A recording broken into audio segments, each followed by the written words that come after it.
Bueno, ahora sí, formalmente ya elongamos para entrar al, al- al- al- al aula virtual. Estamos preparados para arrancar una nueva edición y una nueva clase de este curso que hemos dado a llamar el curso de manipulación segura de alimentos para todas aquellas personas que obviamente están acá y bienvenidos le damos desde la Universidad de Birmingham y PAMI, junto con Ludmila, mi compañera de la universidad a comenzar este nuevo ciclo que, bueno, hoy es la segunda clase y vamos a entrar de lleno en todos los temas que son de interés para los que se han inscrito aquí. Aquellos que ya lo han hecho el curso más o menos saben cuál sería el recorrido, pero siempre hay, toda edición del curso aparecen nuevas noticias que nos permiten incorporarlas a estos contenidos. Como decíamos el otro día, este taller, al final de todo, cuando finalicemos, para aquellos que lo requieran, lo necesitan y lo soliciten, nosotros como entidad capacitadora desde la universidad podemos generar el carnet de manipulación oficial. A ver, Graciela, ahí si hablo más fuerte, por ahí si me escuchan mejor. Bien. Eh, Le decía, el carnet de manipulación, una vez que finalicemos este curso, aquellos que lo necesiten y lo quieran tener, vamos a pedir la información para poder cargar los datos en una plataforma y la plataforma después se va a emitir un carnet oficial. Es un carnet que dura 3 años, tiene 3 años de vigencia y después se renueva, pero se renueva con una evaluación a partir de haber tenido el primer curso. Este esquema que rige en todo el país, como el carnet tiene carácter federal, como si fuera el carnet de conducir un vehículo, cualquier persona con ese carnet estar habilitado para manipular alimentos puede trabajar en Capital Federal o cualquiera de las provincias, más allá de la provincia de Buenos Aires. Eh, es un carnet federal, como decíamos, dura 3 años y para renovarlo lo que se hace es rendir una evaluación, llegado el momento de los 3 años que se vence el carnet. Allí en el carnet aparece la fecha y todo, y para aquellos que lo necesiten, pues lo solicitan y se renueva mediante una evaluación que tiene que ver con aquellas cosas que van a ir pasando de acá a 3 años, que sin dudas van a actualizarse o van a modificarse o van a aparecer nuevos conocimientos que se dan por la dinámica de la misma actividad, ¿no? De la investigación, de la ciencia, de los avances, de las cuestiones normativas que se incorporan al código alimentario. Y todo esto que estamos hablando está referido siempre a un marco normativo que rige en Argentina, que es el Código Alimentario Argentino. Como toda ley que rige la vida de las personas en una sociedad, el Código Alimentario rige todo lo que tiene que ver con producción, transporte, distribución, almacenamiento, venta y consumo de alimentos. Vamos a ir viendo después a lo largo del taller todas las partes que nosotros como, en primer lugar, como consumidores que somos todos, tenemos que tener en cuenta respecto a cosas como, por ejemplo, lo que aparece ahora en los rótulos, que son el etiquetado frontal con los octógonos, la figura de 8 lados negra, fondo negro, letra blanca. Vamos a ver de qué se trata eso, para estar informados y con mejor capacidad de decidir realmente si lo que estamos consumiendo lo incorporamos o no a nuestro organismo.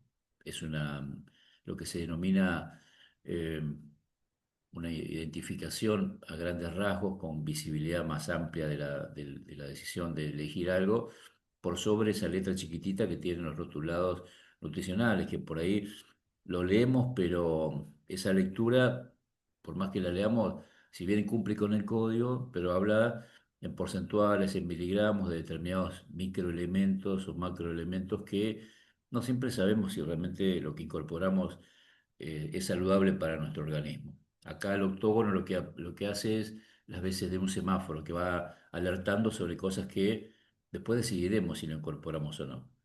Sobre todo aquellos que se denominan nutrientes críticos, el azúcar, el sodio, las grasas saturadas, las grasas totales, y alguna de estas, como el azúcar, que por arrastre aparecen las calorías elevadas. Cuando hay exceso de azúcar, habitualmente aparecen las calorías. Vamos a desarrollar también todo ese tema para poder conocerlo mejor. Y en definitiva, vamos a ir abordando clase a clase todos los temas que tenemos en el contenido del programa. ¿Se acuerdan que la semana pasada compartimos algún material de lectura para que ustedes tengan, aquel que quiera profundizar un poco más y leer? Allí hemos compartido un manual que se diseñó, se preparó en la Universidad de Tandil, que es Cocinas soberanas. Después hay un material que es un manual de manipulación. Exacto, ahí ya lo imprimió Gladys. Es cortito, pero es sintético porque tiene que ver con un trabajo muy lindo que hicimos allí en Tandil con los pequeños productores de alimentos. Y tenía que ser un material amigable para la lectura y de fácil lectura también. El otro manual que tiene la provincia de Buenos Aires, también, mira, lo imprimiste. Como ven, ese es un poco más abultado, con mucho más desarrollo, y a veces tenemos que tener opción para distintas lecturas, ¿no? Después uno cuando quiere, tenemos una lectura más rápida de los contenidos generales, después podemos profundizar en particular. Y después hay un tercer manual que le adjuntamos, que es un trabajo que hicimos en la Universidad de Burlingame sobre la cuenca Matanza-Riachuelo, ACUMAR, es aquello que llaman ACUMAR, que es la autoridad de la cuenca Matanza-Riachuelo, del cual la universidad, un sector de nuestra universidad, trabajó con lo que se denominan promotores agroecológicos, que son personas que viven en los caminos de Siria o viven a cercanías desde General Las Heras, que arranca la cuenca alta de la Cumar, del río Matanza, en Las Heras, Marcos Paz, y va descendiendo hasta desembocar en el Riachuelo. Bueno, en todos esos municipios que bordean la cuenca hídrica, se trabajó con un manual que incluía, obviamente, la parte de alimentos también. Por lo tanto, hay mucho material para que ustedes puedan leer y ampliar un poquito más ya todo lo que ustedes saben. A ver si puedo compartir la presentación. Eh, pero antes de compartir esto, vamos a empezar por algo que me parece más interesante como para el disparador de estos temas, ¿no?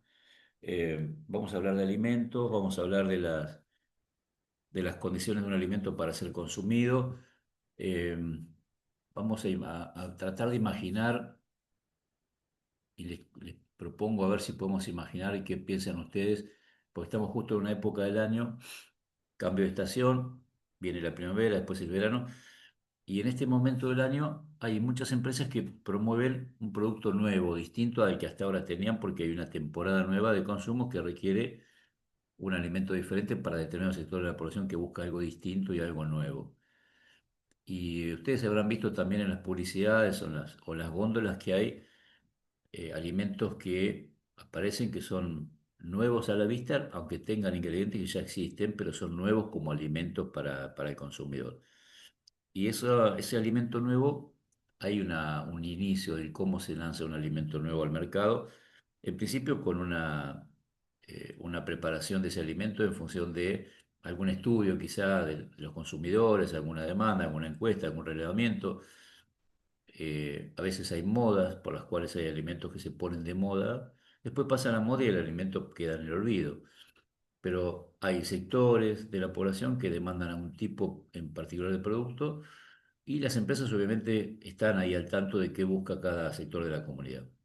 Desde los grupos etarios por edad, a veces por necesidades puntuales o por productos que se ponen a la moda, como pasa ahora con el pistacho. No sé si ustedes ya vemos todo verde por todos lados, ya está, todo tiene pistacho, la empanada tiene pistacho.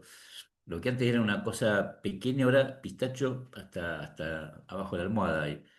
Eh, y el pistacho, obviamente, que es una producción muy caro porque hay muy poca producción acá en Argentina, en la zona de Cuyo, sobre todo en San Juan, pero se ha puesto de moda el pistacho. Entonces aparecen un montón de líneas de lanzamiento de productos nuevos. En línea con eso, queríamos compartir con ustedes a ver cómo imaginamos que las empresas piensan en un producto nuevo. ¿Cómo imaginan ustedes qué hacen para decir, bueno, vamos a lanzar un producto nuevo al mercado? Para ir a encontrar alguna respuesta, nosotros vamos a compartirles, son varias secuencias de pequeños videos de la serie de dibujitos animados de los Simpson, donde hay una forma de contar una realidad que, si bien son de Estados Unidos y demás, pero reflejan bastante la idiosincrasia de algún sector medio de la población mundial que más o menos anda por esos rumbos, que es muy, muy, muy transversal, ¿no? En cualquier país del mundo hay sectores de los que ellos dicen y ahí se identifican culturalmente con esa imagen de los personajes de los Simpsons, que cada uno tiene un rol especial. desde el jefe de policía, el intendente, bueno, el bar y todo lo que rodea a un entorno familiar, a una comunidad que puede ser cualquiera a nivel mundial. Y hay cosas que uno mira y las toma como parecidas a nuestra vida real, ¿no? A lo que pasa alrededor nuestro, aunque estén ellos muy lejos dentro de ese dibujito animado. Un caso particular especial es este tipo de cosas que vamos a compartir con ustedes, que quisiéramos que también lo vean porque nos permite por ahí darnos cuenta un poquito de la universalidad, ¿no? Del comportamiento del ser humano. Eh, ahora, espérese que lo voy a buscar para compartir. Son cortitos los videos, pero nos van a permitir encontrar alguna similitud con lo que pasa acá. A ver acá, sonido, sonido. Ahí todos están viendo la imagen que yo comparto. Sí, sí. Bien, ahí conecto y vamos a escuchar, son tres o cuatro secuencias de cómo un empresario que produce alimentos, en este caso es el payaso Krusty que hace hamburguesas, junto con un asesor bromatológico que le está tomando nota de las cosas que quiere lanzar al mercado. Otra cuestión, los estudios muestran que tu hamburguesa Krusty es la comida rápida menos sana del mundo. ¿Peor que una Krusty hamburguesa doble? De algún modo sí. Bien, haremos esto. ¿Qué ingredientes no ponemos en nuestra comida? ¿Vegetales? Sí, esas cosas. Busca las más baratas y haz una hamburguesa. Luego ponle una envoltura verde y duplica el precio. Y di que no tiene ninguna de esas cosas raras que no son sanas. Grasas trans. Exacto. Y ya que estás ahí, añade jugo de nicotina a las comidas para niños quiero adictos. Bueno, ahí la primera parte, donde el industrial está preparando un producto nuevo que va a lanzar al mercado. Después de ese diseño del alimento, lo que hace es buscar la publicidad del lanzamiento. Tiene que vender el producto y tiene que publicitarlo para que la gente lo conozca. Y vamos ahora a esa parte. Presentamos la hamburguesa Madre Naturaleza, hecha 100% con cebada alimentada con trigo. Y ahora la voy a probar. Sabe a un futuro saludable.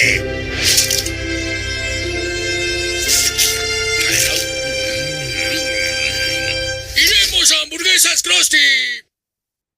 Bueno, ahí ya está la publicidad, está el consumidor casi adicto a las hamburguesas que va a ir corriendo a comprarlas. Y ahora vamos a ver cómo transcurre el escenario de los comensales que van a ese restaurante. ¡Mírenme! ¡Salvo a la tierra! ¿Dónde está mi premio Nobel?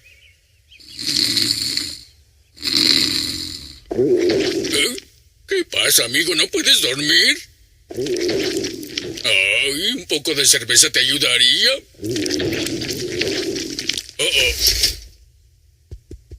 Esas hamburguesas están contaminadas. ¿Por qué tuve que comer 12? ¿Por qué?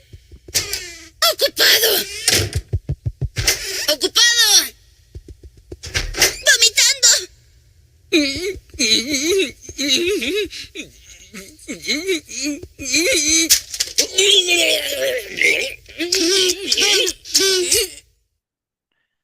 Bueno, esto es lo que se denomina habitualmente en la epidemiología un brote de una enfermedad transmitida por alimentos que en este caso afectó a todos los integrantes de una familia. De eso, ese brote, esa afectación de la salud, impulsa una investigación por parte de las autoridades sanitarias y se busca la causa, cuál fue la causa que motivó que las personas estén afectadas por un incidente alimentario. Y ahora vamos a ver cómo termina esta historia con la historia contada de investigación por parte de los medios masivos de comunicación. La intoxicación por alimentos ha sido rastreada a un solo ingrediente, cebada contaminada. ¿Y de dónde proviene esa cebada? De nuestro vecino del sureste, Ogdenville, la cuna de la cebada desde que fue fundado hace 100 años por inmigrantes noruegos. Estoy aquí con el productor de cebada, Brenleaf Jensen. Brenleaf. Lo que pasó es que una enorme rata quedó atrapada en la trituradora, así que mi esposa Daphne la sacó a manguerazos, pero ahora ya todo está limpio. ¿Y nos garantiza que es seguro comer cebada de Ogdenville de nuevo? Bueno, donde hay cebada hay ratas, usted sabe. ¿Y ahora cuándo va a comenzar la entrevista esa? En este momento está al aire. Entonces, creo que se me salió. Bueno, ahí lo que vimos en una secuencia muy cortita, situaciones muy similares a la vida real. Para ponerlo en situación de comparación, ¿no? ¿Cómo hace una empresa para promover productos? Y esto lo tenemos que vincular a lo que decíamos anteriormente de los octógonos negros con letras blancas que nos advierten de aquellos alimentos que tienen excesos en nutrientes que son negativos o por lo menos nocivos para nuestra salud, que en general no nos conocemos, excepto que pertenezcamos a un grupo especial de la población. Y como decimos siempre, los alimentos todos cumplen los mismos parámetros, pero los consumidores que somos nosotros no estamos todos en las mismas condiciones de incorporar todos los alimentos de la misma forma, porque el sistema de salud tiene definido en sí mismo a lo que se denominan grupos vulnerables de la población, que son los dos extremos del ciclo vital. Los niños que nacen que no tienen todavía su aparato inmunocompetente desarrollado y el extremo del ciclo de vida donde hay enfermedades que pueden estar crónicas, concurrentes y demás. En general como dos grupos ya predeterminados como más riesgosos en cuanto a lo que pueda desencadenar en el organismo de esos dos grupos poblacionales. Luego en el medio, lo que llaman la gran avenida del medio, podemos estar todos con distintas situaciones. Y ahí podemos aparecer celíacos, diabéticos, hipertensos, alergias alimentarias, todo lo que podemos pertenecer a distintos sectores de grupos de la sociedad en la cual no nos da igual consumir un alimento que otro. Después lo vamos a ver porque es interesante pensar en lo que los rótulos que tenemos a la vista, si lo que leemos realmente nosotros interpretamos qué nos dice la etiqueta. Más allá de que las empresas cumplan con el código, colocan todo lo que el código les pide. Ahora, ¿cuál es nuestra capacidad de saber qué significa todo lo que está puesto en una etiqueta? Eso es lo más difícil en realidad que tenemos hoy para resolver como consumidores. Y de ahí en más que esta ley, cuando fue aprobada ya por 2022, tenía como objetivo por lo menos brindar información clara, ágil, dinámica y en letra más grande, visible para el consumidor. Está en plena implementación esa ley porque también implicaba no solamente el etiquetado, sino en los entornos escolares donde los niños comen alimentos, en las publicidades en los medios masivos de comunicación, para poder por lo menos limitar que aquellos que tengan algún exceso de algún elemento crítico que pueda ser nocivo para la salud, no tenga la difusión publicitaria que tiene cualquier otro alimento que no tiene elementos críticos. Esa es toda una etapa que va a haber que desarrollarla a lo largo del tiempo. Ahí aparecía, como vimos recién, en el caso de Homero, como un fanático de las hamburguesas, todo lo que ocurre con alimentos que los que lo consumen, por supuesto, lo consumen y tienen una adicción muy particular porque también hay todo un entorno sensorial preparado desde el punto de vista del marketing para saber cómo el organismo, cómo el ser humano reacciona frente a los estímulos. Y nuestro cerebro es el tablero de comando de nuestra vida, en definitiva. Todo lo que hacemos está acá arriba, está en nuestros centros sensoriales sobre el cual actúan las publicidades. Y en esto que vimos recién, les pregunto, haciendo un ejercicio de memoria rápido, vieron que vimos la parte inicial cuando estaba el payaso Krusty con su asesor viendo qué producto diseñaba. Después vimos la publicidad, después vimos a los consumidores y después vimos la investigación. En la parte publicitaria, a ver si hubo algo que a ustedes les haya llamado la atención en la publicidad de ese alimento. Vieron que lo escuchamos rápido como toda publicidad que pasa en segundos. Una publicidad se mide en segundos. Se cobra fortuna por cada segundo de publicidad, por eso es cortita. Y al ser tan cortita y tan cara, los que son creativos, como se lo llama habitualmente, de publicidad, tienen que pensar de qué manera, con mensajes cortitos, que lleguen rápidamente al consumidor, logran captar la atención de alguien que va a buscar eso que está promocionándose. Y me gustaría ver si ustedes, dentro de lo que escucharon en la publicidad del alimento, detectaron algo que les llame la atención. La cebada alimentada a trigo. Exacto, exacto. Eh, Este ejercicio, como de memoria muy reciente, lo pongo en práctica en todos los cursos o talleres que estoy presente porque es una forma muy simple de poder reflexionar de qué manera la comunicación, la publicidad llega a nosotros, se impregna en nuestro sistema nervioso, la tomamos, la aceptamos, la validamos casi automáticamente, sin analizar qué nos están diciendo. Ahí Eduardo dio la tecla en esto que es muy llamativo. Cebada alimentada con trigo no tiene, es una falacia que no tiene sentido, no existe. Pero, y después un mundo mejor y toda una serie de palabras huecas que no tienen sentido, no hacen a la esencia de que un alimento nos va a provocar un bienestar eterno porque el sol come una hamburguesa. Bueno, todo eso es tan cotidiano que ya lo naturalizamos tanto que lo damos por natural. Todas las publicidades tienen ese encanto de prometernos un mundo mejor, una vida mejor, tanto en cuanto consumamos ese producto que nos quieren vender. ¿Ustedes se acuerdan? Porque venimos de... A ver, Norma, que levantaste la mano.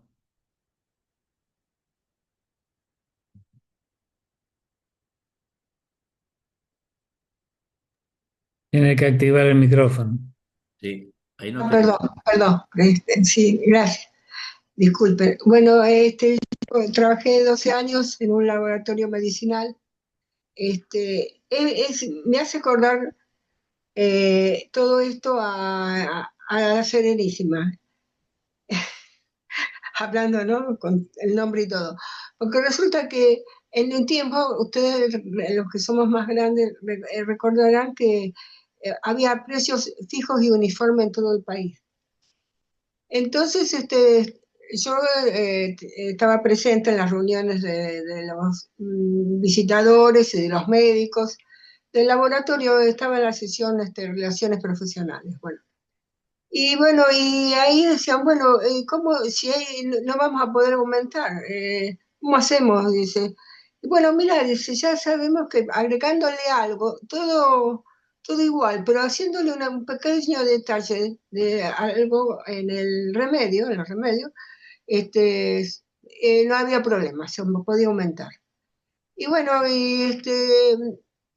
mí me llamaba la atención, me decía, pero esto es inocuo, decían entre ellos, la verdad que, bueno, no importa, pero así lo podemos aumentar. Bueno, y me caía muy mal muchas cosas.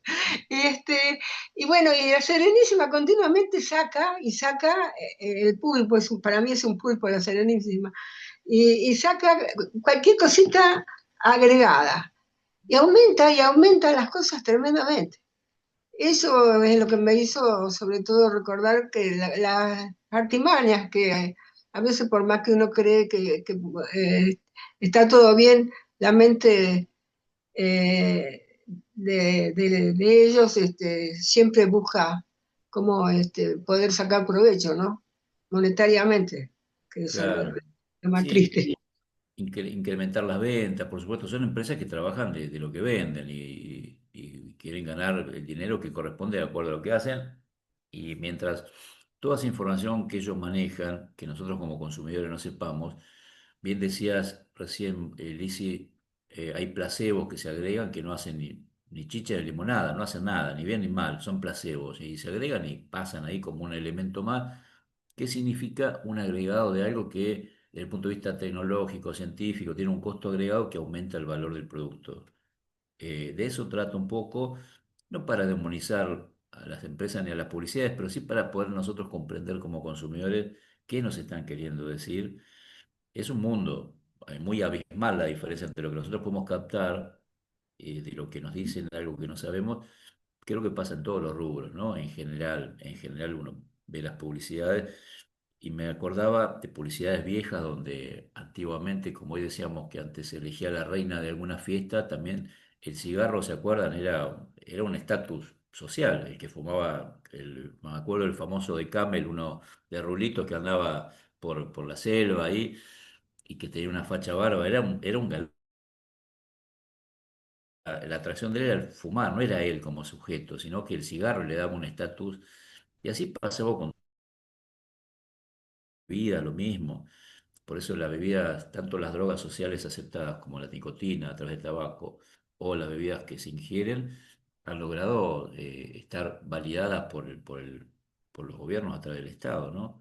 Siendo drogas, no dejan de ser drogas, adictivas.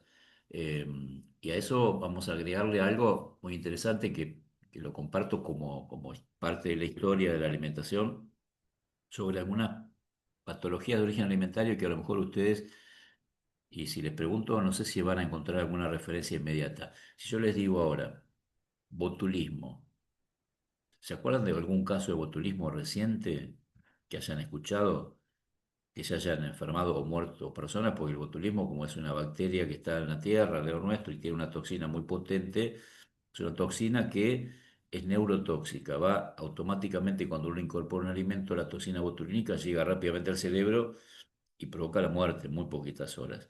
Pero no tenemos información, aún siendo una bacteria que está alrededor nuestro, permanentemente. Antes era una enfermedad con mayor prevalencia, como dicen los médicos, pero ahora ya casi no escuchamos nada. Pero me permito una anécdota cortita, muy interesante, que siempre la cuento y no por repetitiva deja de tener valor porque fue un hecho real que ocurrió aquí en la ciudad de La Plata allá por los años 70, en un episodio que ocurrió dos veces en un mismo restaurante de acá de la ciudad de La Plata, un restaurante muy conocido que sigue estando todavía. Habían consumido en una noche, una cena, hombres y mujeres habían consumido ají morrón, entre otras cosas, ¿no? Y pues se provocó la muerte, eran mujeres las que murieron. Aún habiendo consumido hombres y varones, murieron las mujeres. Para aquellos tiempos, hablo de 1970, imagínense, más de 50 años, la investigación de los médicos, los científicos, querían encontrar el porqué. Porque la investigación epidemiológica implica, bueno, se murieron. En una mesa comieron cuatro personas, dos se murieron y dos no. ¿Qué pasó? ¿Por qué dos personas mueren y dos no mueren? Eso es principio de la investigación. Y empiezan a rastrear, a buscar datos, a ver, a preguntar la condición particular del que consumió y el resto, pero lo que unía a las muertes eran que eran todas mujeres. 1970. Si uno ahora, después de más de 50 años, nos ponemos a pensar qué fue el motivo, cuál fue el motivo por el cual en aquella época murieron mujeres y hombres no. En aquel momento le encontraron la respuesta a ese dilema que había entre la ciencia, ¿no? Pero ¿qué les parece a ustedes que puede haber ocurrido?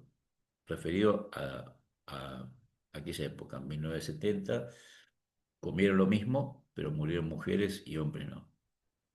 ¿Qué se les ocurre a ustedes?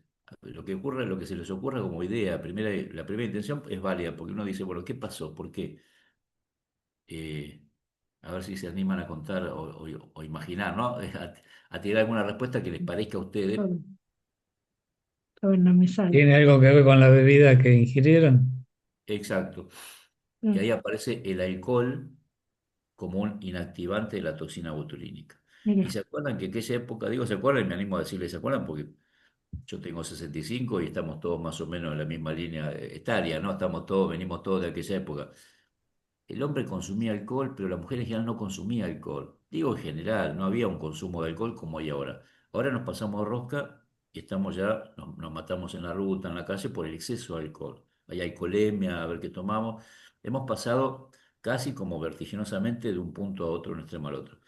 Ya no hay límite, el alcohol se ha convertido en un flagelo que lamentablemente, más allá del uso responsable o del consumo responsable, siempre provoca algún daño colateral que es la muerte o en un accidente por la pérdida de reflejos y demás, sumado a otras cuestiones que pueden tener que ver con la salud, pero en general en aquel momento el alcohol fue el que inactivó la toxina botulínica. No es que la bacteria no esté más, al contrario, estamos llenos de bacterias, de toxina, de bacterias botulínicas alrededor nuestro. Es como la toxina del tétanos. De hecho, el nombre científico del Clostridium botulinum es la bacteria del botulismo y el Clostridium tetani es el Clostridium tetani. Son parientes, son bacterias muy similares. ¿Qué provoca el tétano? Del cual todos estamos vacunados, por lo cual nos cortamos, nos pinchamos, nos lastimamos y estamos protegidos porque tenemos una vacuna. El tétano provoca una contracción muscular permanente, con lo cual se provoca un paro cardiorrespiratorio por una contracción permanente de la musculatura estriada, que es el músculo cardíaco y toda la musculatura nos quedamos duros. A la inversa de esto, el Clostridium botulino lo que provoca es la relajación de la musculatura. Entonces, cuando ingresa la toxina al organismo por ingesta, llega al cerebro rápidamente y activa el centro de la respiración y manda una orden al músculo diafragma, que es el que separa el tórax del abdomen, es el músculo por el cual inspiramos y llenamos la caja torácica y expandimos la caja torácica. Es un músculo que funciona de forma automática sin que nosotros tengamos disponibilidad de ese músculo. Si yo quiero mover este dedo, lo muevo, pero porque yo defino moverlo y tengo una musculatura que responde a mi cerebro. La musculatura lisa, la musculatura del sistema vegetativo actúa automáticamente. Respiramos, dormimos y no nos damos cuenta, pero respiramos igual. La toxina actúa a ese nivel y la persona muere literalmente asfixiada porque el músculo se relaja y no se vuelve a contraer. Entonces no entra el oxígeno, con lo cual no nos oxigenamos. Y ustedes por ahí lo habrán visto, digo, en términos de visualizar el efecto de la toxina botulínica en la aplicación del Botox, el Botox en la cara de las personas de la farándula, digo yo siempre, porque son las personas que tienen que tener una imagen determinada que no se arruga porque el músculo queda estirado, queda liso el músculo de la cara. Entonces no hay arruga. Y la cara parece de cera, vieron que no se mueve nada. La persona no tiene una cara que no tiene movimiento en las facciones. Y eso es una aplicación terapéutica y tiene otros usos terapéuticos. Se aplica microdosis, que se controla la cantidad para que obviamente no es la toxina incorporada por la vía digestiva sin límite. Puede haber una cantidad de toxina enorme por una comida, pero acá no, acá son microdosis que hacen que el músculo quede estirado y las personas tienen la cara lisa con una cuestión estética, básicamente. Pero son las cuestiones que la naturaleza nos ofrece de cómo se comportan estos bichitos que están alrededor nuestro, que a veces pueden ser malos, depende la condición en que actúen y cómo podemos controlarlo. Bueno, el alcohol es un inactivador de ese tipo de toxinas, por eso también se actúa como desinfectante. ¿Se acuerdan que la pandemia era alcohol 70-30? Una de las primeras medidas. La distancia social con la otra persona, 2 metros, porque el virus de aquel fenómeno mundial que fue la pandemia buscaba los pulmones de las personas. Entonces tenemos que estar separados de una persona. Y la tercera era el barbijo. ¿Por qué? Porque la respiración, los fluidos que tenemos en la boca pueden estar en contacto con otra persona y puede contagiar.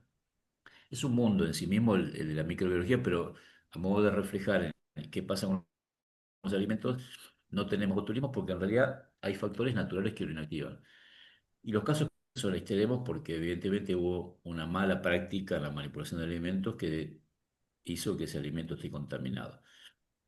Y también se asocia el botulismo a los alimentos envasados en general, las latas, ¿vieron? Las latas abolladas, oxidadas, y también a los envases que están cerrados y que tienen que ver con el medio en el cual ese germen que puede causar una enfermedad actúa. En el caso de las bacterias, la mayoría de las bacterias patógenas que nos pueden enfermar necesitan, como nosotros mismos necesitamos, como decimos siempre, 4 factores predisponentes para poder multiplicar la especie. Son seres vivos como nosotros.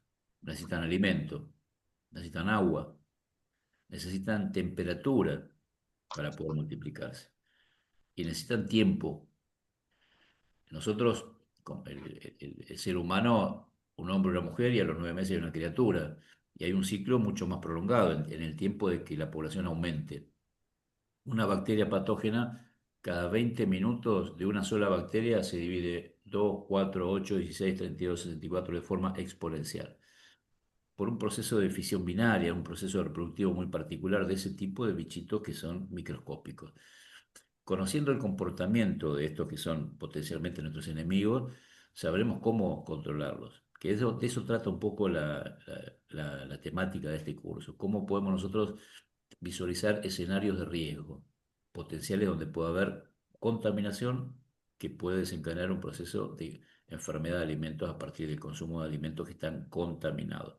Y contaminados significa que estén con alguna presencia de un agente físico, químico, biológico. Puede ser desde un pelo, un pedazo de alambre, una madera, un pasto, algo que sea un elemento ajeno al alimento, la parte física. Un elemento químico puede ser sustancias químicas de la desinfección, agentes químicos que se aplican en los cultivos para matar plagas, combatir hierbas, productos biológicos de los animales como vacunas, antiparasitarios, antibióticos que pueden quedar residuales en el alimento que lo incorporemos al organismo. Y los microbiológicos que son todo este mundo de bichitos que están dando vuelta, virus, bacterias, hongos y demás.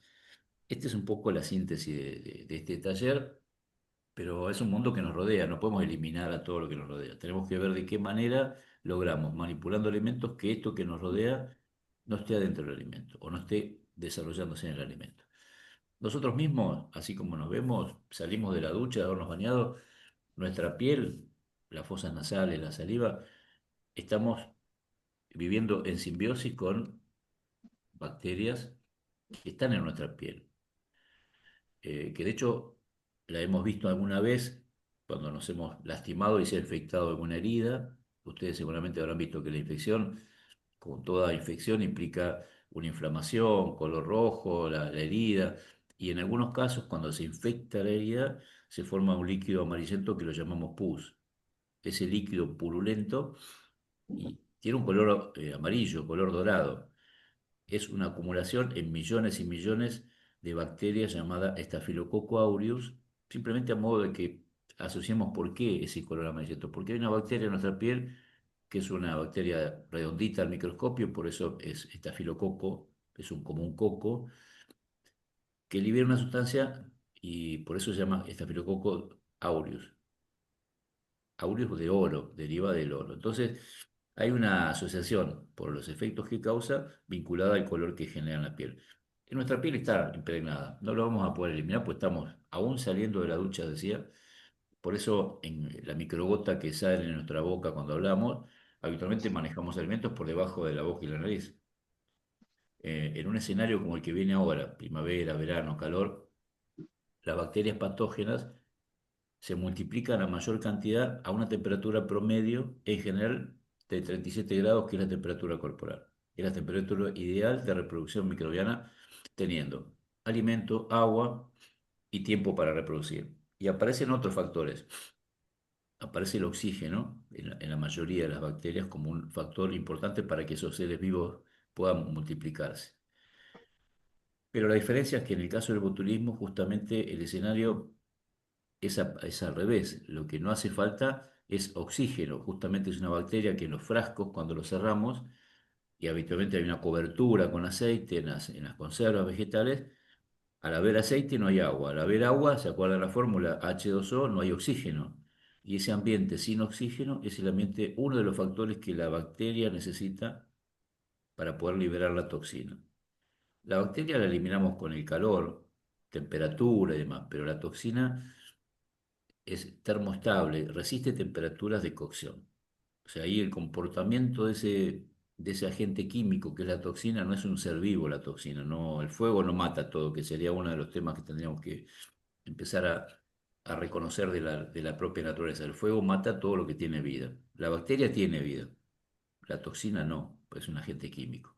Cuando la bacteria tiene la capacidad de liberar toxina, por eso hay que evitar que haya la mayor cantidad de bacterias, tenemos que eliminarla antes de que llegue al frasco. Y aunque si queda alguna que otra en el frasco por algún motivo especial, sería una menor cantidad y una menor cantidad de toxina que libere. Con lo cual en un frasco se puede diluir y hay menor cantidad. Las intoxicaciones que son justamente cuando llamamos intoxicación porque hay un tóxico, hay una toxina que está presente.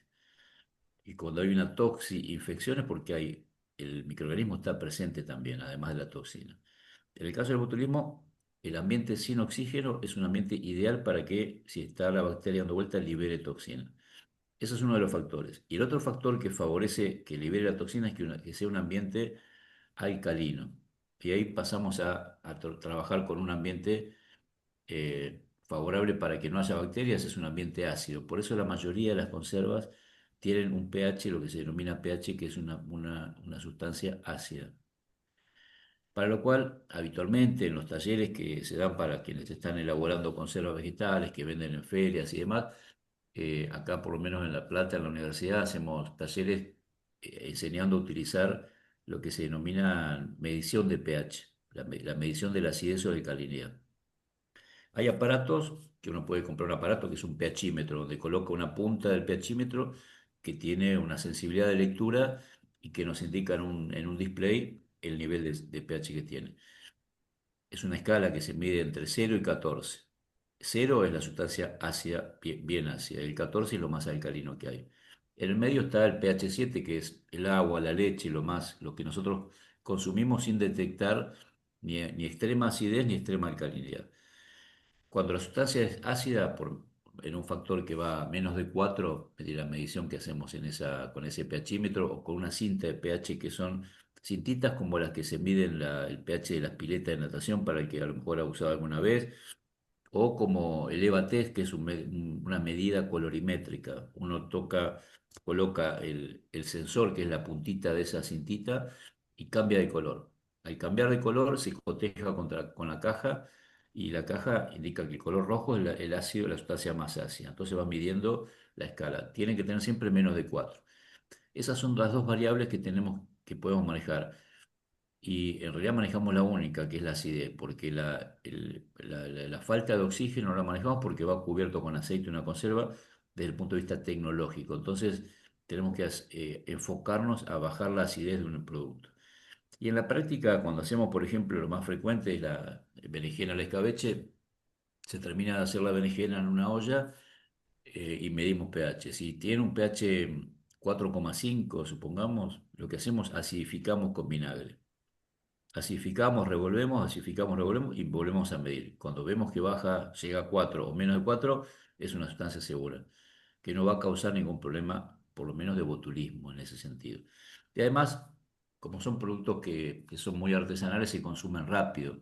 El producto comercial, que cuando lo fabrica una industria, el producto circula por varios lugares lejanos a la fábrica, pensemos en una industria que reparte en todo el país. Y los productos tienen, por el Código Alimentario, un máximo de 2 años de vida útil. 2 años. Las bebidas no tienen vencimiento, la miel tampoco, pero tienen por Código Alimentario un máximo de 2 años los productos para poder tener vigencia en la vida útil. No significa que el producto después vaya a estar imposible de comer, pero ¿cuál es el punto de la fecha de vencimiento en algunos casos?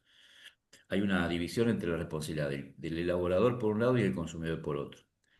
Cuando la fecha, supongamos que fuera hoy, 9 de septiembre, la fecha de vencimiento de un alimento, significa que hoy hasta las 12 de la noche el elaborador es responsable de lo que pasa con ese alimento en tanto en cuanto se haya conservado como él dijo que tiene que estar. Si fuera un producto refrigerado, tiene que estar siempre en la heladera. Una vez abierto, volver a colocarlo, no sacarlo, dejarlo afuera. Pero si ese producto transcurrido las 12 de la noche de hoy, a las 12:01, a las 12:05, yo lo consumo igual y afecto a mi salud, ya la responsabilidad de la empresa queda desligada de ese consumo. Eso tiene que ver con una cuestión legal, tiene que haber algo, un límite legal para deslindar responsabilidades. De eso trata un poco el por qué está regulado el tema de los alimentos y por qué es importante que nosotros conozcamos.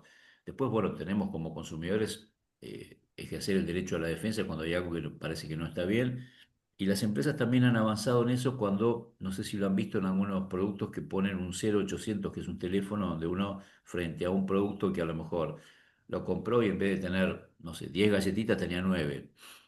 Entonces uno dice, compré y tenía 9 galletitas en vez de 10. Y la empresa, si bien no es un problema de salud, es un problema de calidad, porque dijo en vez de 10, y problema que no cumplió con lo que dijo que iba a hacer, que son fallas que pueden ocurrir en una línea de producción de gran volumen. Entonces, la empresa resuelve el potencial conflicto que puede haber ofreciéndole X cantidad de productos del mismo que había comprado. Son temas que se resuelven. El tema es cuando del código alimentario se pasa al código civil por daño y perjuicio o al código penal, porque alguien enfermo muere por un alimento contaminado. Que de hecho tenemos casos acá en Argentina que también vamos a compartir para conocerlo bien.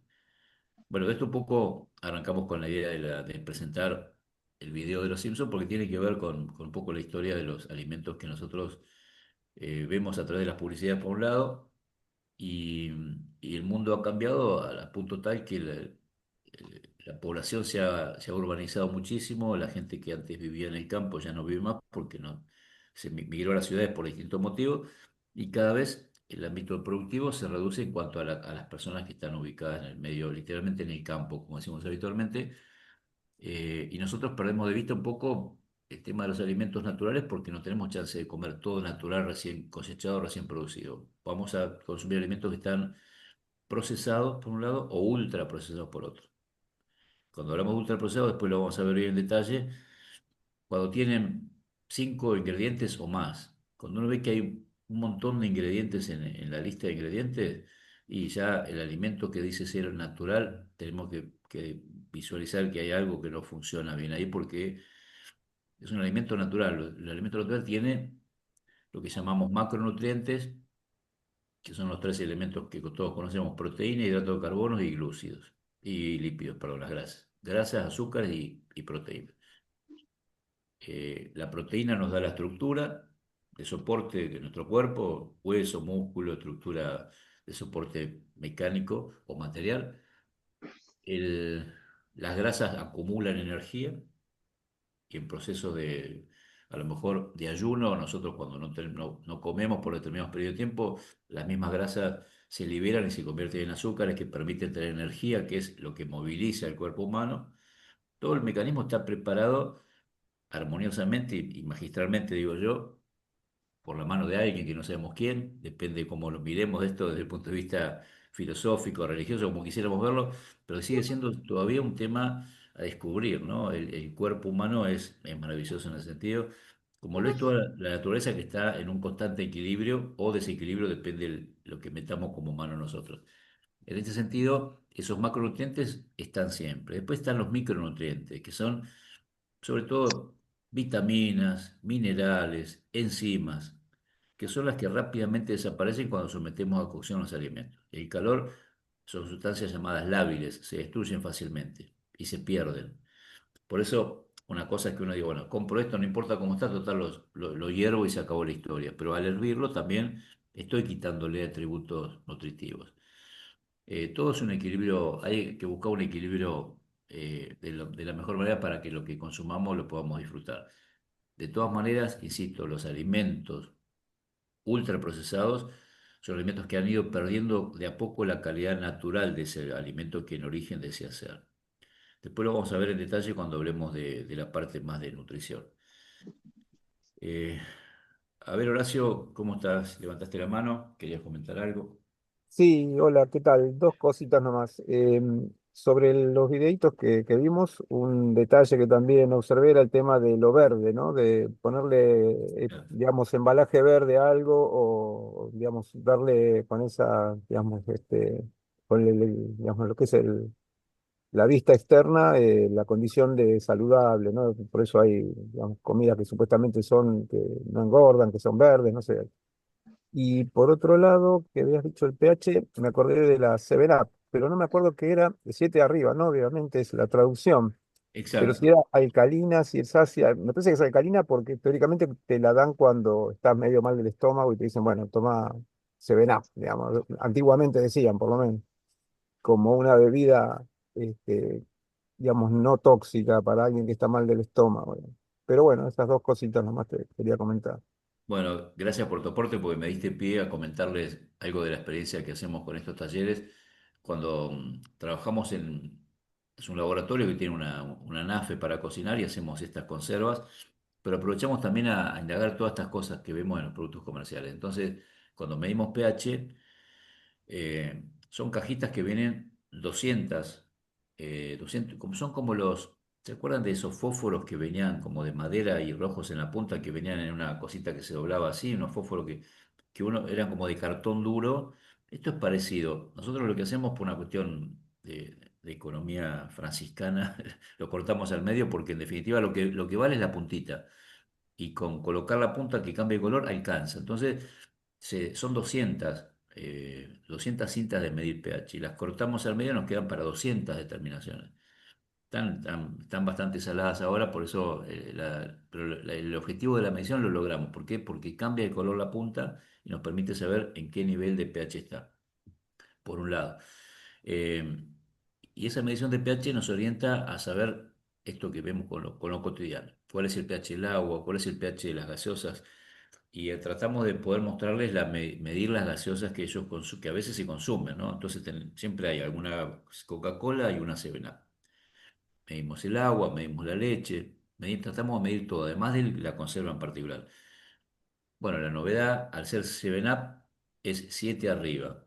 7 arriba significa que decíamos, el 7 es un pH neutro. Cuando baja el número hacia el 1 es un pH ácido, el 1 es lo más ácido.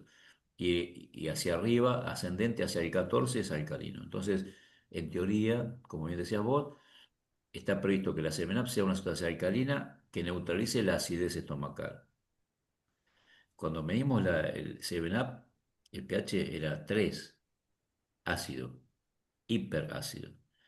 Cuando medimos Coca-Cola, el pH era 2. Sin embargo, cuando vos tomás Coca-Cola o ustedes toman Coca-Cola, si es que toman, no van a percibir en el sabor la acidez de la Coca-Cola. Está enmascarada por otros agentes químicos que enmascaran el sabor invasivo de la acidez que tiene la sustancia en particular.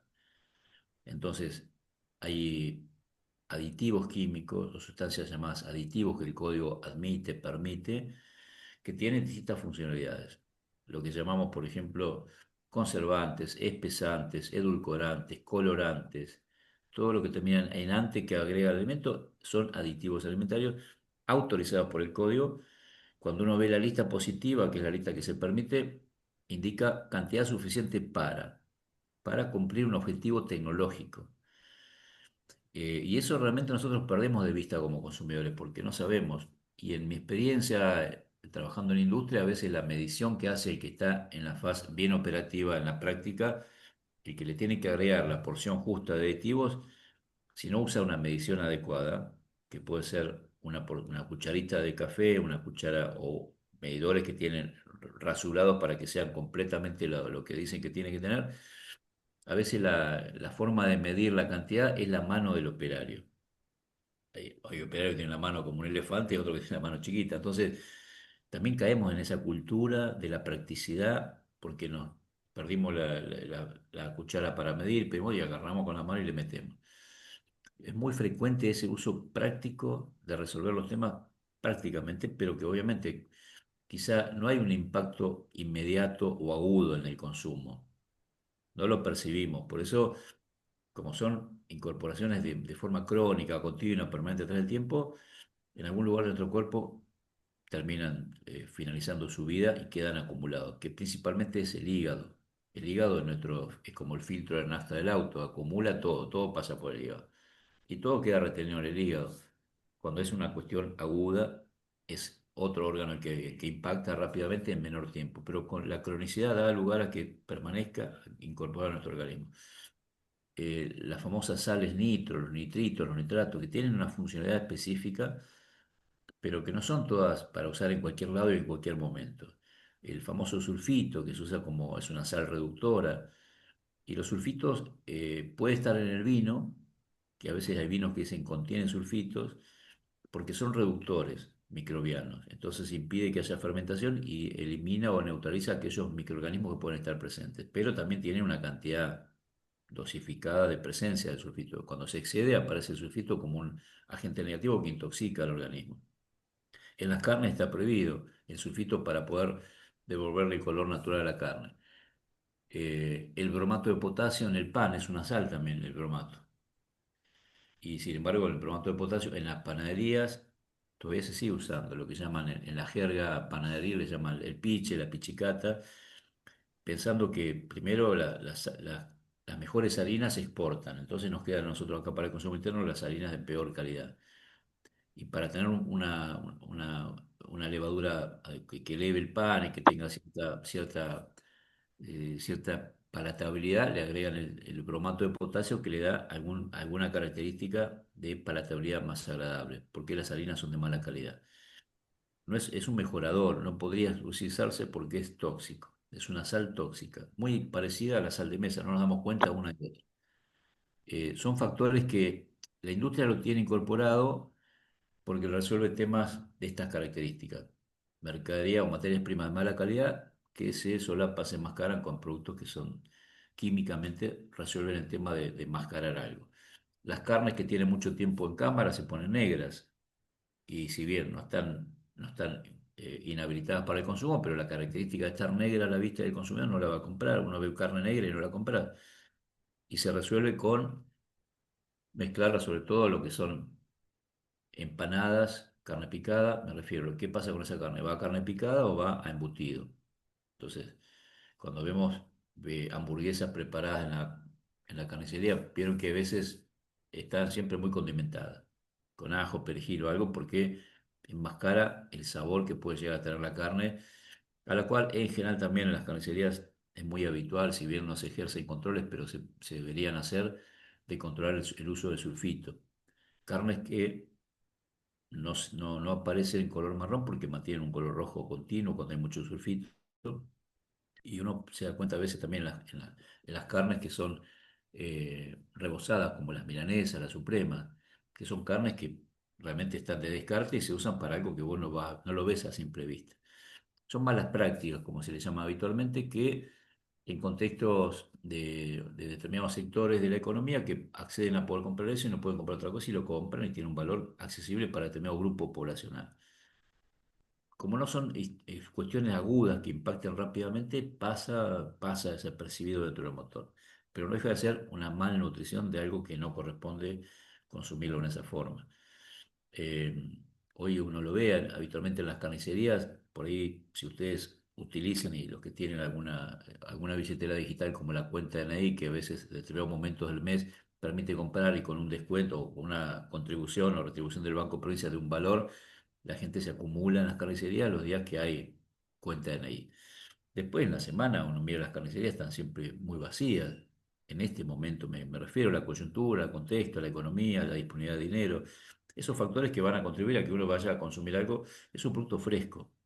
Y eso no es la galletita que uno la puede tener un año y no pasa nada, es carne.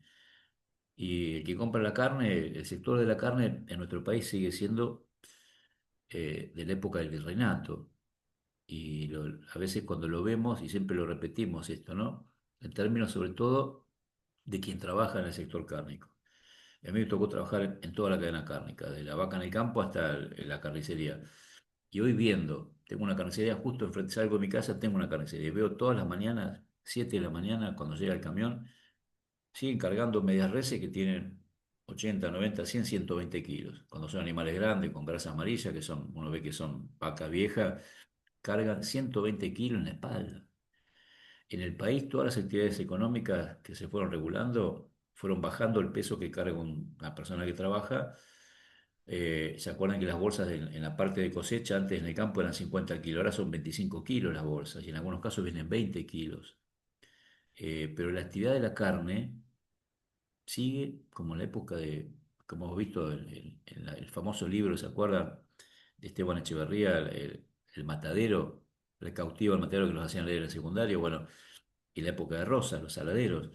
Eso no cambió. El sector cárnico sigue como la época del virreinato, con la carga todavía en la espalda, inclusive lo que se intentó muchísimas veces y nunca se pudo en distintos gobiernos, que la media res no salga entera o no salga media res de un animal, que no salgan 120 kilos de una mitad de animal y otros 120 kilos, sino que salga cortada o trozada, para que el traslado también se haga en términos de levantar pesos adecuados para el trabajador. Pensemos que esa persona que levanta 120 kilos en la espalda, y son todos jóvenes, pero a los 40 años, 45 años van a estar destruidos.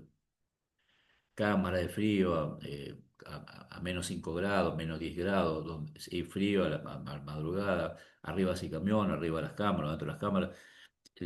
La salud del trabajador de la carne en pocos años está deteriorada por completo. Y esa actividad nunca se pudo resolver. Lo había intentado en algún momento, me acuerdo Felipe Solá cuando decía corte por lo sano, que era cortar por la mitad y envolverla en nylon para que tampoco la media red arrastre por el piso de los camiones. Vieron que hay camiones que son bajitos, tienen la ganchera arriba y uno los ve. Y hay animales grandes, pesados, que todo lo que es la parte de cabeza que siempre va para abajo, arrastra por el piso, donde suben, caminan, bajan. Son alimentos crudos, sin dudas. Y acá estamos contando la historia. Evidentemente, hemos ido creando resistencia a nuestro cuerpo frente a todo lo que la carne como alimento crudo nos puede ofrecer como riesgo, pero deberíamos estar en mejores condiciones, tanto para, sobre todo para el que trabaja en ese rubro, muy, muy castigado, muy, muy castigado por las condiciones de trabajo a lo que me refería. Y después, bueno, la carnicería, si uno va a buscar, va a haber contaminación siempre, porque la carne es un alimento crudo y naturalmente está contaminado, sin que la contaminación sea una mala palabra. Hay contaminación bacteriana natural, así como decíamos que nuestra piel está contaminada con bacterias, la carne, las verduras, el huevo, el pescado, son alimentos crudos contaminados. Lo que tenemos que lograr en la manipulación es que ese alimento crudo con su contaminación externa no se traslade al alimento que vamos a consumir. Por eso tenemos varios elementos para lograrlo. La cocción es uno de ellos. Trabajar con cocción a través del fuego, que es un método físico. Y cocción nosotros lo incorporamos como un lenguaje muy occidentalizado, pero ¿qué otra forma de cocción de alimentos ustedes conocen que no sea a través del fuego? De alimentos que se transformen a través de la Con la cocción. sal, La con la sal, sal. la sal como método químico, exacto, como el charque o la sal, las carnes conservadas en sal. ¿Qué otro método, además del, dijimos, método físico? Ah, la sal y el limón, perfecto, ahí Ana acotó. Y justamente el La limón. deshidratación, secado. Claro, otro método físico también, quitarle el agua para que no haya contaminación bacteriana, un método ácido como el limón, en fin, distintas variantes que exceden, no es solamente el fuego el que nos puede resolver el problema, sino que hay otros métodos que quizá en la práctica por nuestra vida urbanizada vamos a lo más rápido, a lo más fácil que tenemos, que es el fuego, pero este fin de semana, por ejemplo, en La Plata, tenemos un evento gastronómico en Plaza Moreno, enfrente de la catedral, sábado y domingo, que se llama Perú Vive. Es toda la comunidad peruana de aquí de la región que hace un evento por el aniversario que fue el 28 de julio de la independencia de Perú. Todos los años es un evento gastronómico donde hay un montón de comidas que en la práctica uno dice, el ceviche pareciera, lo menciona como una comida, un alimento crudo, y en realidad no está crudo. Está cocido con un método químico como es el limón, pero no está crudo desde el punto de vista de la incorporación al organismo. Si no tendríamos más problemas de salud, sobre todo cuando es pescado que viene del mar, donde en el mar existe la bacteria del botulismo, la bacteria del cólera. El mar es una fuente de contaminación, por supuesto, porque conviven así microorganismos que están y pueden estar incorporados con el mismo pescado que ellos pescan. Pero son culturas gastronómicas que han logrado resolver el tema del riesgo a partir de la aplicación de métodos de conservación o métodos de cocción que están basados en no lo convencional que nosotros conocemos. Por eso también es importante ver cómo son todas las comunidades van encontrando respuestas, como también las separadas árabes, ¿no? Que con carne picada, si ustedes los, o sea, a mí me gusta mucho y a veces cuando uno dice es la carne picada macerada con limón, que la dejamos en la heladera de un día para el otro día, sin duda, en la masa que la colocamos, lo sometemos a un golpe de horno y tenemos un alimento muy rico, pero que no fue sometido a fuego directamente todo el producto, sino una parte, pero un macerado con limón y el limón lo que hace cambia el color de la carne, del rojo pasa a ser un color marrón. Esa transformación de color implica que la carne ya está sometida a un proceso que bajó la carga bacteriana. Por eso la imagen de los colores de la carne, cuando uno va a consumir afuera o come en algún lugar y ve la carne, y tenemos distintas formas de consumo. Hay el que le gusta a punto, el que le gusta bien cocido, el que le gusta casi chorreando sangre. Y a veces la pregunta es, ¿qué pasa si como una carne medio cruda? En realidad, si nos ponemos a pensar, decíamos, la carne está contaminada siempre por fuera. Cuando un trozo de carne se coloca sobre el fuego, en esas parrillas donde se tira a lo mejor un vacío completo, está sometido a cocción, 100, 150, 200 grados de temperatura, y llega un momento que el parrillero corta la carne, y por ahí vemos que en el corte aparece como roja o rosado, o no marrón totalmente, pero la carne, lo que hizo el fuego, mató todas las bacterias que están en las dos superficies. Y adentro la carne es estéril, no está contaminada, porque no está en contacto con el exterior.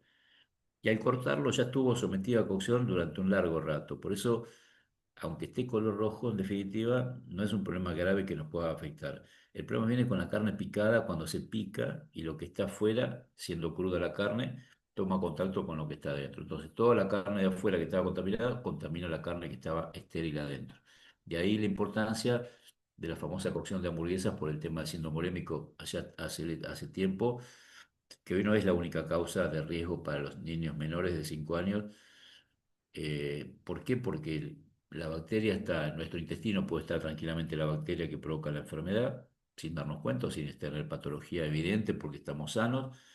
Puede estar en los perros, la bacteria, puede estar en otros animales mamíferos. Y la carne no es solamente el único problema. El agua puede estar contaminada por los pozos ciegos, que no tengamos abastecimiento de agua potable. El agua puede estar contaminada con la verdura, que puede ser quizá cosechada. eh, Vieron que la lechuga pasa por o las verduras en general, cuando las cosechan en el campo, las someten a un lavado rápido ahí en una batea, en una fuente, en una bañadera, lo que haya dando vuelta. Y el atado de acelga que uno ve, o las plantas de lechuga que vienen después en lo que llaman la jaula, que es el cajón, pero no tienen un lavado exhaustivo para que uno diga lo compro y lo como. Tengo que someterlo a un lavado también. Y a veces el hecho de que vengan de una quinta, donde a lo mejor no hay tratamiento del pozo de agua y el agua está cerca del pozo ciego, es una fuente directa de contaminación. Y las prácticas a veces las vemos a simple vista. Acá en la ruta 36, en las cercanías de La Plata, donde tenemos muchas quintas junto con Ruta 2, yo aún hoy en día, estamos hablando de septiembre del 2025, veo camiones de pozos ciegos que descargan todavía con los caños, van y descargan las quintas que antiguamente se permitía cargar. Y antes en el campo, bueno, la bosta de animal era un producto fertilizante porque era un proceso del animal que consumía pasto y tenía un montón de nutrientes, pero ya lo que estamos hablando es un hecho totalmente distinto, donde hay bacterias fecales y se vuelca a la quinta. Y en un pozo ciego de un entorno familiar hay de todo. Puede haber parásitos, puede haber residuos de medicamentos, puede haber todo lo que uno no quisiera que haya, está ahí, porque es un pozo ciego. Pero, insisto, son malas prácticas que hay que trabajarlas para evitar que ocurran. Se puede prevenir. Lo que ocurre es que a veces, si no se pone en evidencia todo esto, no logramos mejorar. Sin asustarnos, simplemente comentar parte de la realidad que nos toca vivir y de qué manera podemos mejorarla, ¿no? En nuestro ámbito de trabajo, de acción en este caso, aunque sea del ámbito simplemente de consumo, como consumidores mismos. Y ahora vamos a ver esto que empezamos a ver el otro día, acá lo que queríamos mostrarle esto de la carne que decíamos recién. La carne que está acá abajo es la carne que ya está sometida a cocción, se ha transformado la proteína de la carne de vaca, se ha transformado la proteína y pasó del color rojo. Y el color rojo está dado por la hemoglobina de la sangre, que es la sustancia que tiene hierro y oxígeno, que oxigena todo el cuerpo. El color rojo dejó de estar y apareció el color marrón. Y después hay una serie de distintas tonalidades que pueden estar presentes en cualquier corte de carne que uno puede ver en algún lugar. El tema es qué ocurrió desde que el animal estaba pastando o comiendo en un corral hasta que llega al plato, ¿no? Toda la manipulación, las manos que intervienen en ese proceso de alimentación. ¿Se acuerdan que en la pandemia nos controlaban la temperatura en cada lugar? Todos hemos pasado por ese tipo de controles, pero acá como estamos en Argentina, a veces cuando no hay termómetro aparecía esta imagen, ¿no? De alguien controlando la temperatura, poniendo la mano en nuestra frente y registrando los datos de temperatura. Tenemos todavía ese, esa costumbre o esas malas prácticas de hacer las cosas, las hacemos igual, pero no siempre están hechas bien, aunque hagamos el esfuerzo del trabajo, pero siempre hay que trabajar para hacerlo, no solo hacer, sino hacerlo y bien, en definitiva. Y vemos en los medios de comunicación, vemos que hay un montón de informaciones que a veces surgen que nos dan cuenta de lo que está pasando, ¿no? En nuestro entorno cotidiano. Esto fue de ahora, de este mes pasado, del mes de julio, donde hubo brotes de triquinosis en la provincia de Buenos Aires, en Tornquis, en Bahía Blanca, en Azul, en Escobar, también hubo Triquelauquen. Y es una enfermedad parasitaria de la cual todos los años tenemos personas que se van a enfermar, de la cual no se vuelve porque esa enfermedad hace que la ingesta de carne, principalmente de cerdo, que es el animal o uno de los animales de consumo masivo que puede tener el parásito en su musculatura, el parásito está enquistado en el músculo del cerdo y cuando consumimos carne cruda de cerdo a través de salazones, bondiola, panceta, jamón crudo o productos como se llaman habitualmente chorizo seco, ¿no? La carne cruda de cerdo sometida a un tratamiento con sal. Sin embargo, la sal no mata el parásito.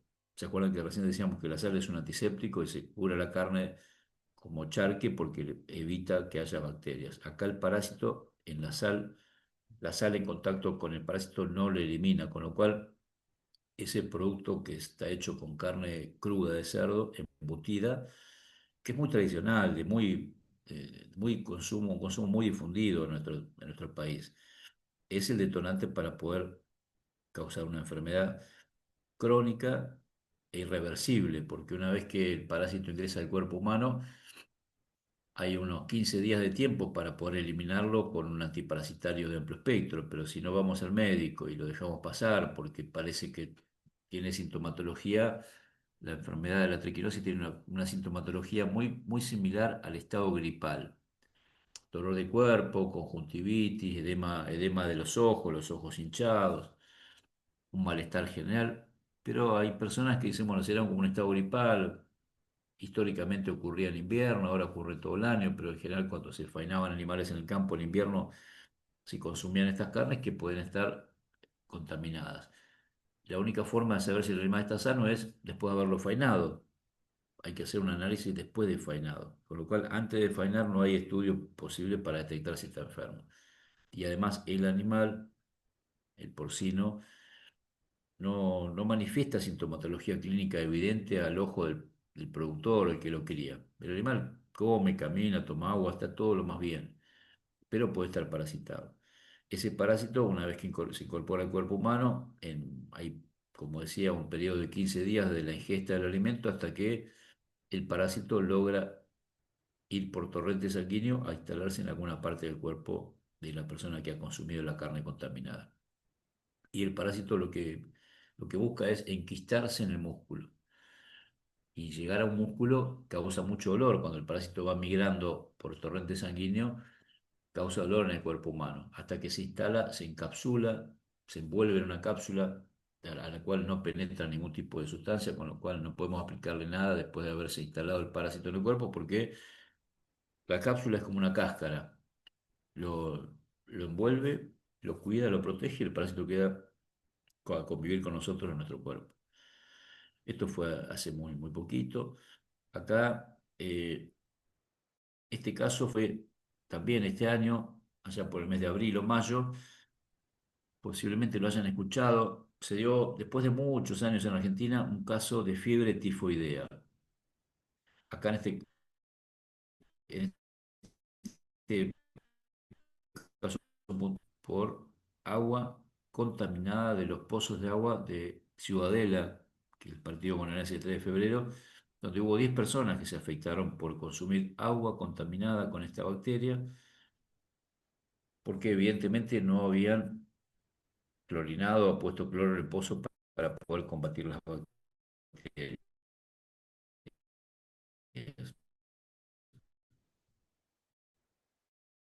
Y por más de 20 años, el último caso detectado. ¿Por qué? Porque son situaciones que se pueden evitar o prevenir, teniendo en cuenta que los pozos surgentes de agua, donde no había agua de red, queda bajo el cuidado nuestro porque es donde vivimos y tenemos que sí o sí cada tanto hacer una muestra del agua para ver cómo está y eventualmente agregarle una dosificación de agua lavandina para poder eliminar las bacterias. Es una tarea preventiva siempre. Si hubiera estado el pozo con cloro, no hubiera habido este tipo de problemas de contaminación. Y el año pasado, aquí en la ciudad de La Plata, hubo un caso muy particular dentro de un evento masivo, un evento musical, donde hubo un recital de un conjunto de rock llamado La Renga, que se dio por el consumo de sándwich de jamón, queso y pollo, que afectó a los trabajadores que estaban armando el escenario y las torres de sonido de aquel día sábado que iba a tocar esa banda musical a la noche.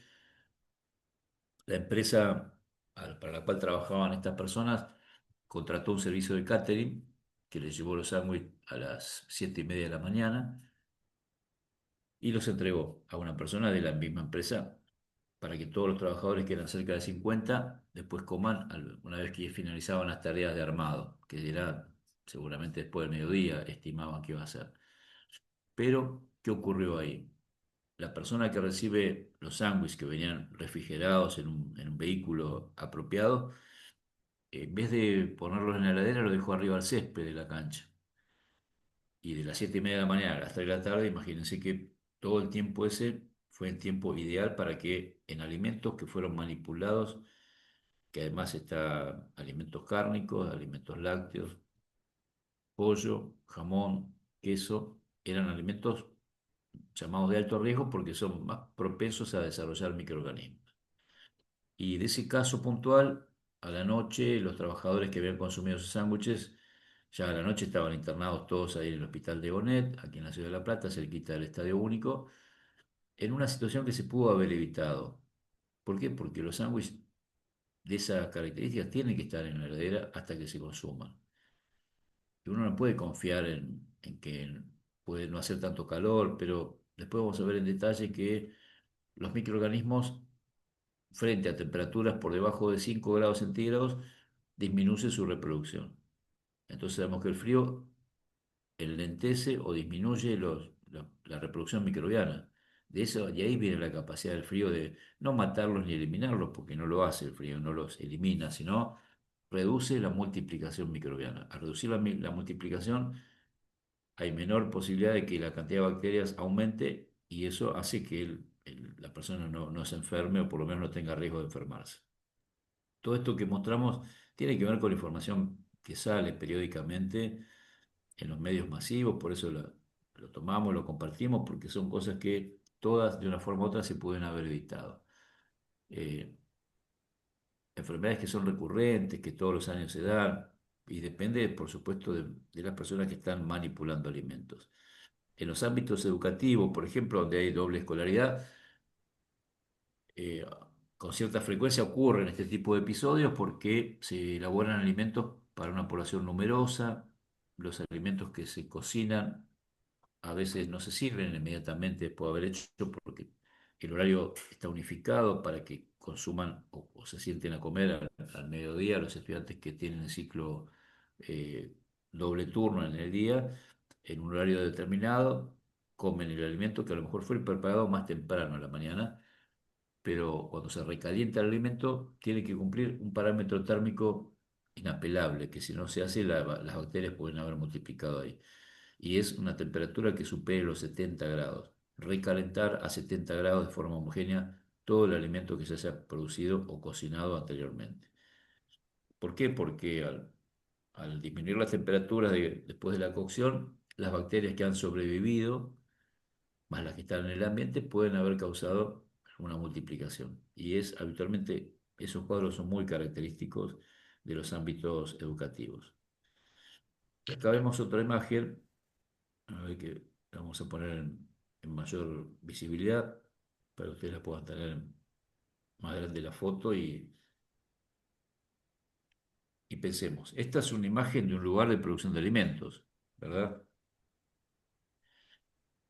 Están embutiendo chorizos, trabajan con carne, que es un alimento perecedero, en un ambiente laboral donde tienen un turno más o menos de 8 horas, con temperaturas que evidentemente están de mangas cortas, la temperatura que supera pues, seguramente los 5 grados, y en un ambiente donde hay mucha carne cruda, con lo cual podemos imaginar que es un escenario de riesgo, decimos. ¿Por qué? Porque hay mucha contaminación. ¿Qué cosas ustedes harían para mejorar la foto? ¿Qué cosas les parece que habría que introducir ahí en esa escena para que los alimentos que vemos estén en mejores condiciones? ¿Qué les parece? ¿Qué se les ocurre pensar? Guantes, Bien, bien, es una opción. Guantes, cofia para el que está haciendo el chacinado. perfecto. Elementos que tienen que estar así siempre para la manipulación, muy bien. Barbijo. Barbijo también. Frío.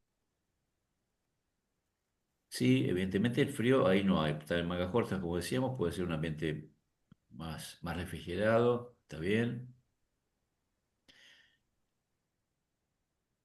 Y si yo les pregunto, por ejemplo, ¿dónde imaginan ustedes que esta bandeja naranja estuvo antes de estar ahí apoyada? ¿Dónde imaginan que estuvo? Y tendría que estar súper lavada. Sí, ¿y dónde estuvo antes de estar ahí arriba? ¿Dónde imaginan que estuvo?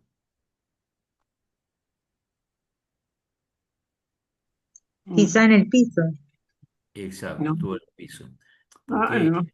en esa práctica, hacia atrás ven que hay dos muchachos que están lo que ellos llaman descarnando los huesos que tienen la parte más dura del animal, la parte de carne más dura es la parte del tren anterior, pecho, brazuelo, todo lo que es la parte anterior de la vaca es la carne más dura. Entonces, todo lo que es la parte de osamenta de esa parte anterior, después de haber sometido al animal a un proceso de faena, están ahí con un cuchillo sacándole toda la carne que va a formar parte luego del amasijo, como se lo llama habitualmente, que se va a embutir en esta embutidora que está a la izquierda junto con otros productos para armar el amasijo que va a estar conformando el embutido que vemos ahí que está saliendo. Son chorizos. Parte de la carne es la que sacan ahí. Por una cuestión ergonómica y de comodidad de los dos que están atrás, van descarnando y esto lo dejan en el piso, en el medio de ambos trabajadores, y luego lo vuelcan así para no tener que andar agachándose ni subiendo ni bajando. Entonces, una vez que logran completar la bandeja, lo ponen arriba de la mesa y este otro muchacho que está acá prepara el amasijo para ponerlo en la embutidora y después enfundar la tripa y sacarle la ristra de chorizo. Por eso son prácticas que hasta ahora, si ustedes se pueden analizar en términos de costo, lo que dijeron no tiene un costo imposible de cumplir para poder mejorar la imagen. En términos de dinero, ¿no? Cuando uno dice, bueno, hay que mejorar la actividad. No es todo cuestión de invertir millones de dólares. Ustedes dijeron guante, barbijo, cofia, y esta cuestión de práctica es mejorar las prácticas de las que hacemos todos los días para que ayudemos a minimizar el impacto de lo que son riesgos de contaminación de lo que estamos manejando. Tiene que ver sobre todo con la toma de conciencia de que están manipulando alimentos que de una forma u otra no, este no es el final de la historia. Acá están embutiendo un producto que luego va a ir a una distribución, a un local de venta, quizá mayorista, y luego quizá vaya a un local minorista, y luego de ahí va a ir a la cocina nuestra o al plato nuestro. Fíjense todas las manos que faltan todavía meterle ahí a ese producto terminado que están embutiendo. Eh, ¿Qué otra cosa más les parece que se podría mejorar de lo que vemos ahí? Y A habría mí que ver la, la freidora, que parece bastante vieja y Sí, descascarada. ¿En qué exacto. condición está por dentro, no? Es una embutidora de fundición que tiene sus años ya y Tiene habría que un ver. enlosado. Claro, tiene una pintura, esas pinturas a fuego, son pinturas a fuego que se agregan, pero se van descascarando y no se puede pintar con cualquier pintura, tiene que ser una pintura de uso alimentario, pero son máquinas viejas, sí, sin dudas. Eh, y ahí están embutiendo, se están haciendo una cuestión operativa de embutir una tripa de determinada cantidad de metros y luego del embutido, ¿qué imaginan que hacen con esa ristra larga de chorizo embutido? ¿Qué es cuál sería la etapa siguiente? ¿lo deben atar o no? Lo Atar, atan, sí. exactamente. Ahí vemos, por ejemplo, vemos El- el hilo el- sisal amarillo, que es una etapa posterior a la que vemos ahora. Entonces la pregunta es, vimos el cajón naranja, que fue una etapa anterior al embutido,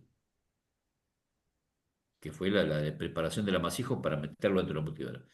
Pero nunca lo sacó de arriba de la mesa después, ni Mm. limpió la mesa.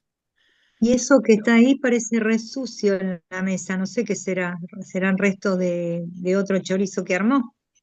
Claro, acá a la izquierda, bordeando la embutidora, ven que hay una acumulación, no sé si lo alcanzan a apreciar, un líquido sanguinolento, que es la acumulación de lo que las bacterias para estar presentes necesitan tener. Dijimos, ¿se acuerdan? Factores predisponentes. Hay agua, porque la carne en sí tiene agua y además hay agua arriba de la mesa acumulada acá a la izquierda. Necesitan alimento, la carne es alimento.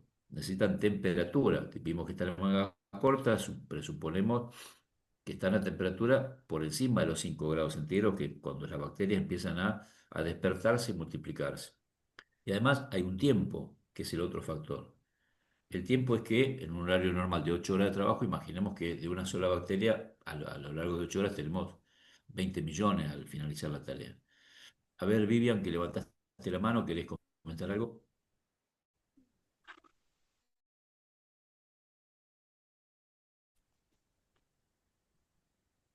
Ahí no sé si estás escuchando, Vivian.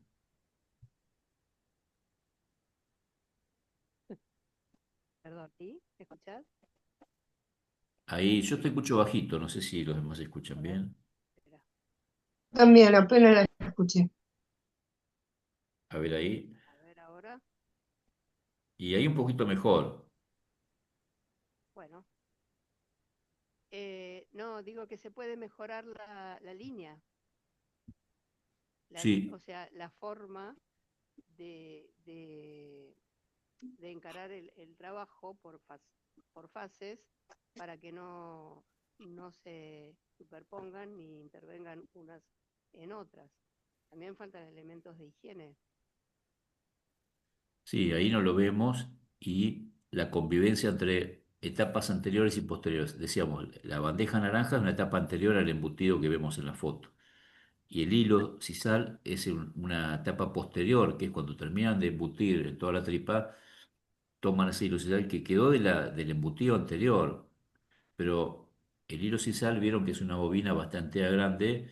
Ellos por una cuestión de practicidad la, deshilan la bobina y lo ponen bordeando, en este caso es una madera. Vieron que Claro. es como una madera de levantar barrilete, ¿no? Lo enroscan en la madera y se lo ponen entre los dedos, entre el dedo medio y los dos dedos, el anular y el índice, y hacen una maniobra moviendo permanentemente la muñeca rápidamente, pero de la etapa anterior, donde él hizo el atado del embutido anterior, dejó el hilo con la madera ahí. Y la madera, mirándolo con detalle, obviamente es absorbente, absorbe los fluidos que están arriba de la mesa, el hilo absorbe los fluidos, y dejándolos ahí con los factores predisponentes a favor, teniendo agua, alimento, tiempo y temperatura, ese hilo está más que contaminado. Son todos factores de riesgo que se pueden reducir sin dudas. ¿Porque depende de las prácticas? No dependen de tecnología ni de aparatología, depende de las prácticas que ahí están en manos de los manipuladores. Por eso esta imagen la compartimos porque nos parece que es bastante elocuente para poder darnos cuenta que cuando hablamos de mejorar no es simplemente comprar equipamiento ni de invertir mucho dinero, es reconocernos que en la práctica podemos hacer cosas que puedan estar mejor sin hacer demasiado movimiento ni demasiado gasto, pero sí disminuir la posibilidad de que el alimento se contamine. Después, Inclusive los que están, perdón, sí, no me sale lo de levantar la mano, los que están de espalda, que parece que están haciendo algo que deberían fijarse muy bien, tienen poca luz, porque la exacto. luz está en el techo aparentemente. Sí, ahí en la mesa, fíjense en el medio que se ve algo más claro, que es la luz que estaba arriba. Arriba había una luz iluminada sobre la mesa que además denota la mesa con la luz arriba, denota la ondulación que tiene la mesa, que es acero inoxidable, pero una mesa muy usada, muy baqueteada, que por más que sea acero inoxidable no es suficiente el material, sino las condiciones en las que está. Y digo baqueteada porque está sin duda en una posición que a la izquierda, en la línea, en el lateral de la mesa que está pegado a la embutidora, no sé si lo alcanzan a ver si la imagen se diluye bastante, pero hay acumulado un líquido sanguinolento Sí. que está estancado ahí. Evidentemente, la mesa también está en una posición que acumule, permite la acumulación de líquidos y esa acumulación de líquidos no deja de ser una contaminación continua, permanente de todo lo que se toque y lo que se manipule ahí. Y después quizá alguien puede decir, bueno, pero ese chorizo lo meto al horno y el fuego mata todo y se acabó la historia. Lo que ocurre es que antes de que ese chorizo esté embutido, la carne ya adentro está contaminada. Y a veces, como decíamos hoy, hay bacterias que, aunque produzcan alguna toxina, no todas las toxinas bacterianas se destruyen por el calor y no se inactivan todas. Algunas son termoresistentes, como se las llama, y van a permanecer ahí adentro, conteniendo un ambiente apropiado para el desarrollo. Entonces, Y esto es después lo que toca eso, ¿no?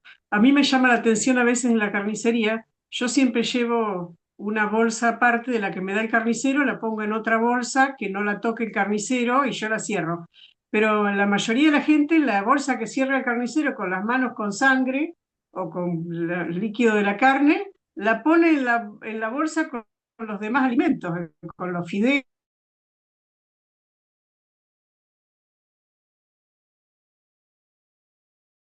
con las... estar el último congreso que hubo sobre síndrome urémico hemolítico a través de la bacteria Escherichia coli, que es la productora de la toxina que causa la enfermedad en los niños. El reservorio natural es el intestino de los mamíferos, principalmente las vacas. ¿Y por qué? Porque está la carne picada en su momento, ¿se acuerdan de McDonald's que tuvo un episodio acá en La Plata? Tuvimos la desgracia que se murió una criatura por haber ido a consumir una hamburguesa al local de McDonald's que hay acá en La Plata. Esto ya hace mucho, más de 20 años. Yo conozco a los papás de la criatura, que en aquel momento fue un episodio terrible, terrible, porque de haber ido a comer una hamburguesa el nene murió.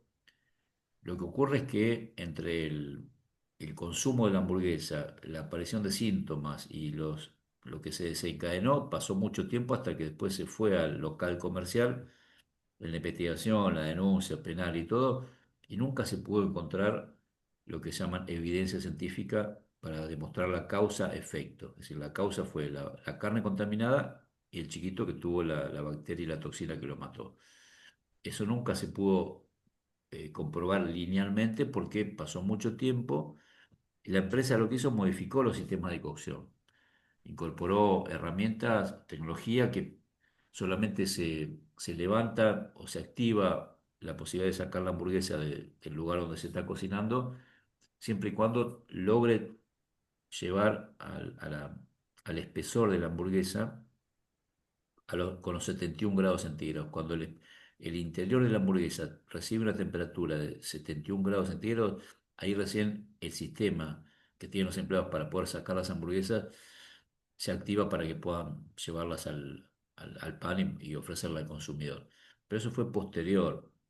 No obstante eso, la bacteria lo mató al chiquito con la toxina, por supuesto, en aquel momento, y se pudo haber evitado. Por eso decimos que todo lo que podemos aportar en la mejora de la reducción bacteriana siempre es importante. ¿Y por qué hablamos de la vaca? No como culpable, sino porque en la República Argentina nosotros debemos ser, no sé si 49 millones de habitantes, creo, más o menos debemos estar ahí, 49 millones de personas viviendo en Argentina. Pero además en Argentina viven 53 millones de vacas. Hay más vacas que gente en nuestro país. Y de ahí la vaca tiene metros y metros de intestino. Multipliquemos el reservorio, como habitualmente llaman los especialistas, de la bacteria es la vaca. Al haber 53 millones de vacas con kilómetros de intestino, la posibilidad de contaminación es mucho mayor, sobre todo de la carne cruda, que después luego es sometida a distintas maniobras. Y pensemos del animal faenado hasta que llega al plato de nuestra mesa, pasó por un montón de manos. Faena, Me desposte, chacinados, transporte, carnicero y nosotros. Y a veces vemos que las temperaturas, si los transportes de carne que uno ve a veces, quizá ustedes lo han visto en la ciudad, van de una carnicería a otra, entonces la puerta está abierta, la de atrás, porque bajan, suben rápido, y la carne que llega, no llega a toda temperatura menor a 4 grados, como debería llegar para que no haya aumento de bacterias. Ahí, Cecilia, levantaste la mano. Sí, no quería interrumpir. De la lectura que hice muy rápida de lo que mandaste el otro día, leí que cuando sacamos los productos del freezer hay que descongelarlos totalmente antes de cocinarlos. Yo hago exactamente lo contrario. Por eso quería, no sé si lo vas a explicar en otra clase, espero, no hay problema. No, Pero pero como tiene que ver con esto de la cocción de la carne y eso. claro. No, ahí confluyen dos cosas. Por un lado, eh, la idea de una vez que uno saca un producto que descongela, si lo cocinamos todo, si es un trozo de carne lo cocinamos todo, podemos congelar lo que ya está cocinado, cocido o tratado térmicamente. La idea es que no descongelemos un trozo de carne, que lo cortemos a la mitad y lo volvamos a congelar de nuevo. Pero, ¿y por qué? Porque las bacterias son oportunistas. En tanto en cuanto le demos la opción de que ellas multipliquen, van a multiplicar, por un lado. Por otro lado, eso es una cuestión, lo de la bacteria es una cuestión de inocuidad. Tenemos que lograr que el alimento esté la menor cantidad posible de contaminantes. Cuando introducimos un trozo de carne que compramos en la carnicería, lo queremos congelar, decimos, "Bueno, lo voy a guardar en el freezer para comerlo en la semana que viene o a lo largo de los días de la semana". Si tuviéramos la posibilidad de mirar la carne que compramos con un microscopio, podríamos hasta contar las bacterias que tiene. Y si supongamos, como un ejemplo cualquiera, yo digo, compro un trozo de carne, tiene 100 bacterias en la superficie, la congelo. Cuando la descongelo, esa carne van a estar las 100 bacterias ahí.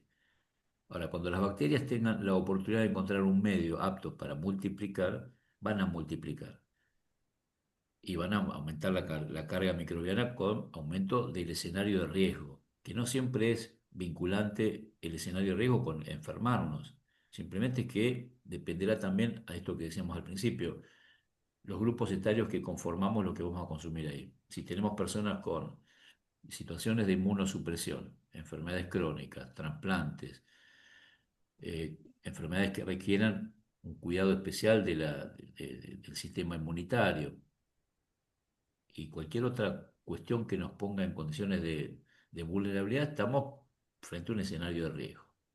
Entonces ahí lo que aparece con el tema del descongelado es que descongelamos completamente, pero aparece otra cuestión que tiene que ver con la calidad. Que la calidad, por definición, es aquellos atributos que nosotros le asignamos a un alimento y los consumimos porque tiene atributos que consideramos que son de calidad. Y ahí hablamos del color, del sabor, de la textura, de la palatabilidad, de la digestibilidad, atributos que nosotros asignamos que lo consideramos de calidad, que ya vienen en el alimento y nosotros lo valoramos, lo validamos. Entre ellos, la composición nutricional de ese alimento. ¿Qué ocurre cuando en un trozo de carne tiene un volumen de agua importante? Tiene una disponibilidad de agua para mantenerse el alimento húmedo, crudo. Si yo lo pongo en la heladera, ¿qué ocurre con el agua? Que tiene ese músculo, que es un músculo del animal convertido en un carne para nosotros. ¿Qué pasa con el agua de esa carne? Se Se va saliendo. congela. Se congela. Cuando lo congelamos me refiero, ¿eh? Ah, Cuando sí, sí. lo metemos en la heladera, el agua cambia de estado. De estado líquido pasa a estado sólido. Se cristaliza. Esa cristalización ocurre llevándolo un poco a una mirada de lupa, dentro de las células que conforman la fibra muscular, son células, que son unidades que están envueltas y cubiertas por una membrana, y el interior de esas células tiene agua.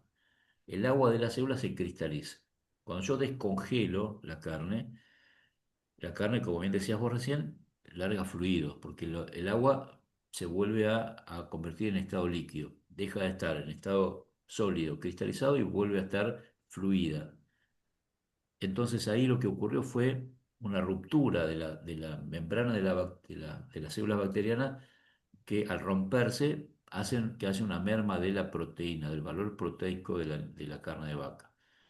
Y en términos de aportes proteicos, la carne de vaca está considerada en términos de laboratorio y de nutrición como la proteína de más alto valor biológico, es decir, que la que mejor aporta a nuestro organismo, la proteína de vaca.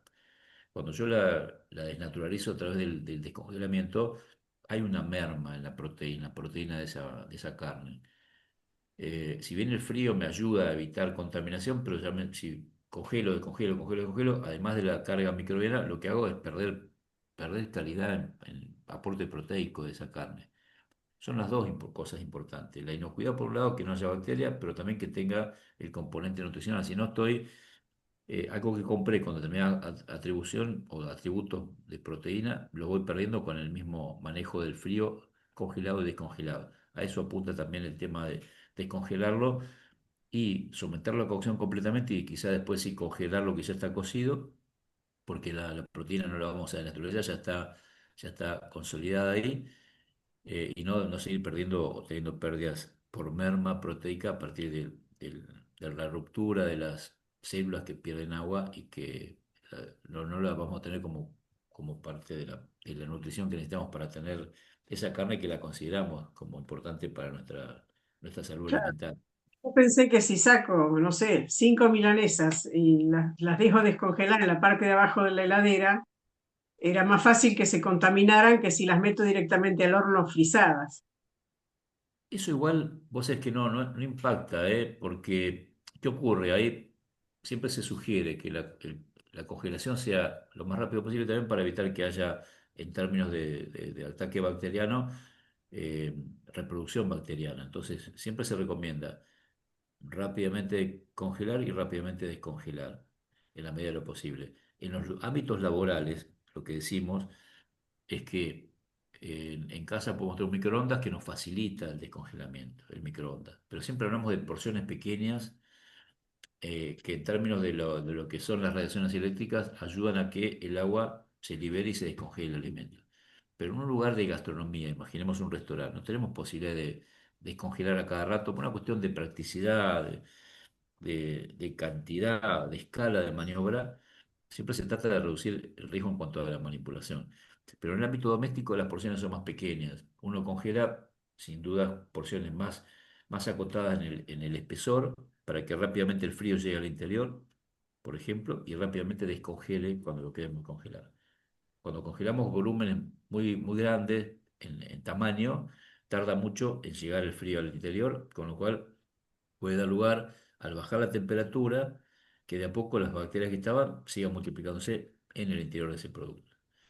El bichito no va a morir, es como Walt Disney, va a estar ahí, va a estar presente. Depende de las condiciones que le ofrezcamos, va a permanecer y va a ser parte de esas maniobras que hagamos en la manipulación. Por eso, no es una cuestión extrema que la hagamos después de salir del freezer, la cocinemos, no. Lo que puede haber, sin duda, por la diferencia térmica, esos choques térmicos que sean, alguna pérdida proteica de ese alimento que estamos utilizando, sometiéndola a dos rigores de temperatura muy baja y muy alta a la vez. Eh, ¿Se acuerdan de Pasteur, la pasteurización? La leche cuando se pasteuriza en sistemas rápidos, como se lo llama, viene en una cañería donde pasa por placas que son intercambiadoras entre agua y leche. Esa cañería pasa como si fuera la serpentina de un calefón, para poner un ejemplo muy, muy más conocido, pues. La leche sale de la vaca a 38 grados, baja a 4 grados en un tanque de frío, llega a la fábrica y de la fábrica esa leche que está a 4 grados pasa por un sistema de tratamiento térmico, pasteurización rápida le llaman. ¿Qué significa? Un shock térmico de 72 grados.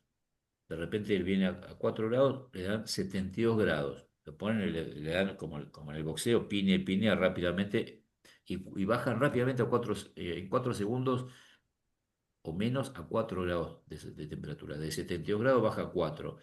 Ese shock térmico rompe todo el cuerpo bacteriano, lo elimina. Entonces todas las bacterias patógenas se eliminan por un golpe de frío, un golpe de calor inmediato, en muy pocos segundos. Esa es la pasteurización, la rápida.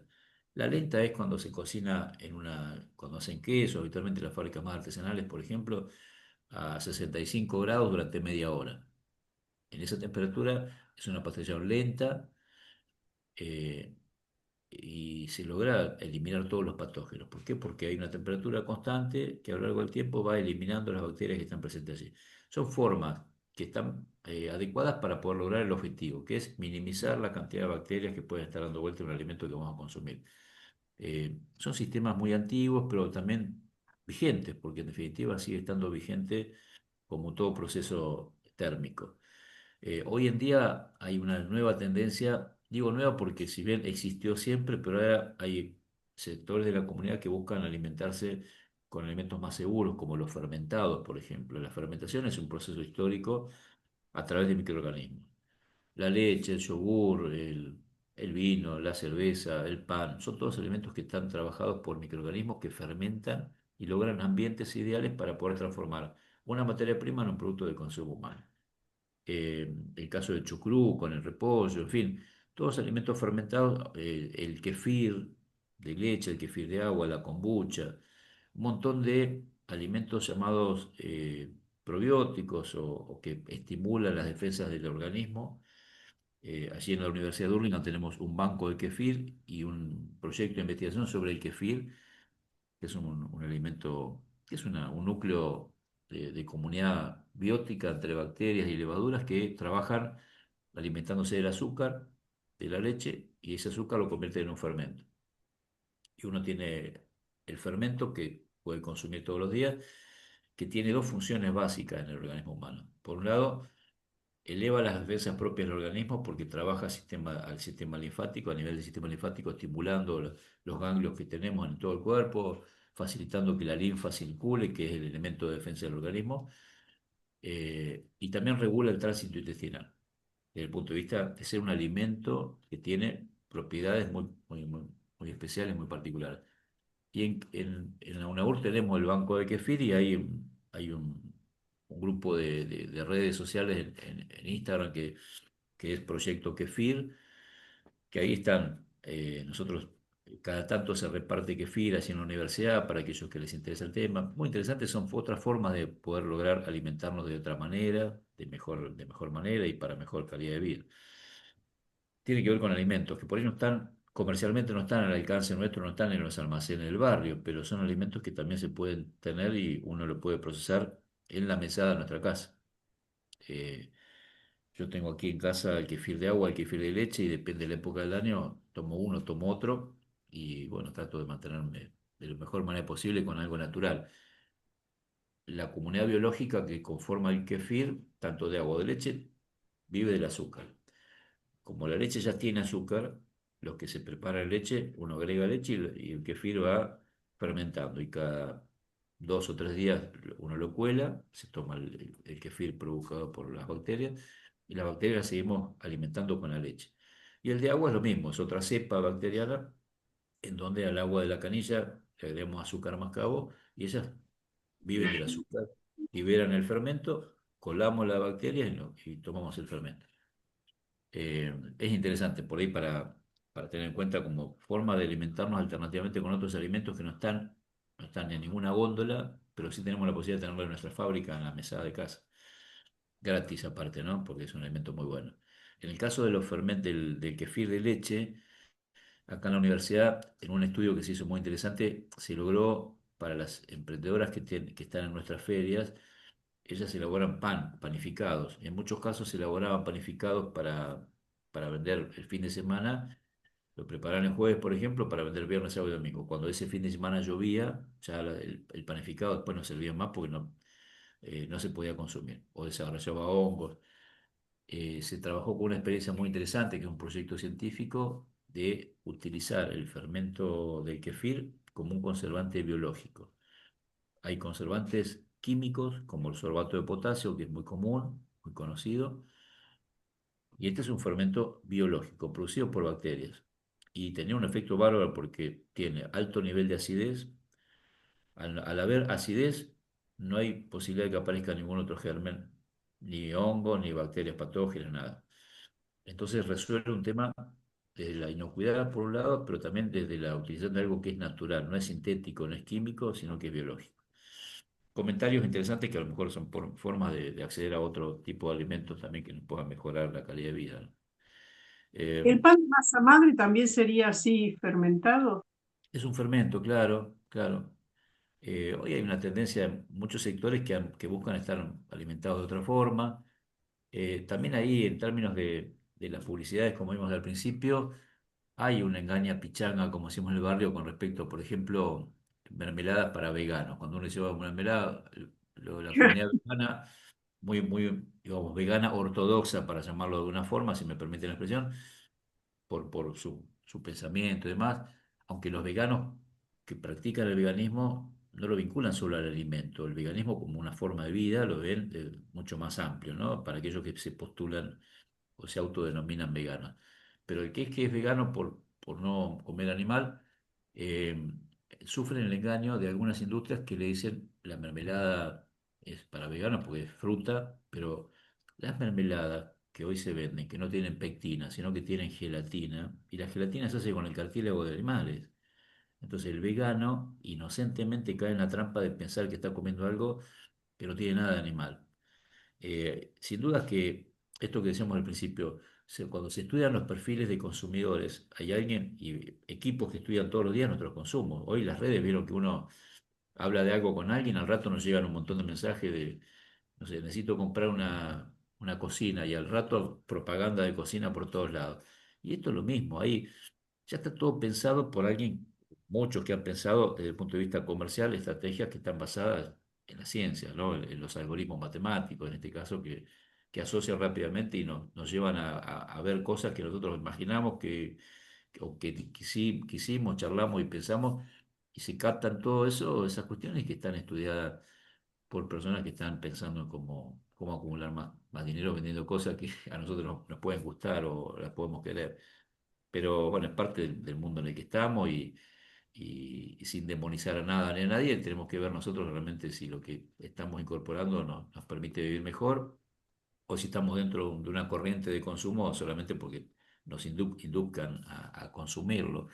Creo que si logramos tener una mirada crítica o pensamiento crítico sobre lo que nos rodea, podemos llegar a poder mejorar en este sentido. No solamente por, por los fundamentalismos que nos rodean en algunos casos de algunas cuestiones, sino tratar de mirar y analizar y poder pensar también. Bueno, como todo lo que comienza termina, estamos terminando el taller, se nos acabó el tiempo, el aula virtual, están golpeando las puertas quienes vienen detrás nuestro para ocupar este aula, que si bien es virtual, pero hay quienes van a estar ocupando el espacio acá de la universidad. Les agradecemos la presencia a todos los que han estado presentes hoy y los invitamos a volver el próximo martes. Si les parece, buena semana para todos y muchísimas gracias, ¿eh? Muchas Gracias. gracias, muy Gracias. interesante la clase. Gracias a todos. Igualmente a todos. Chao. Gracias, hasta la próxima.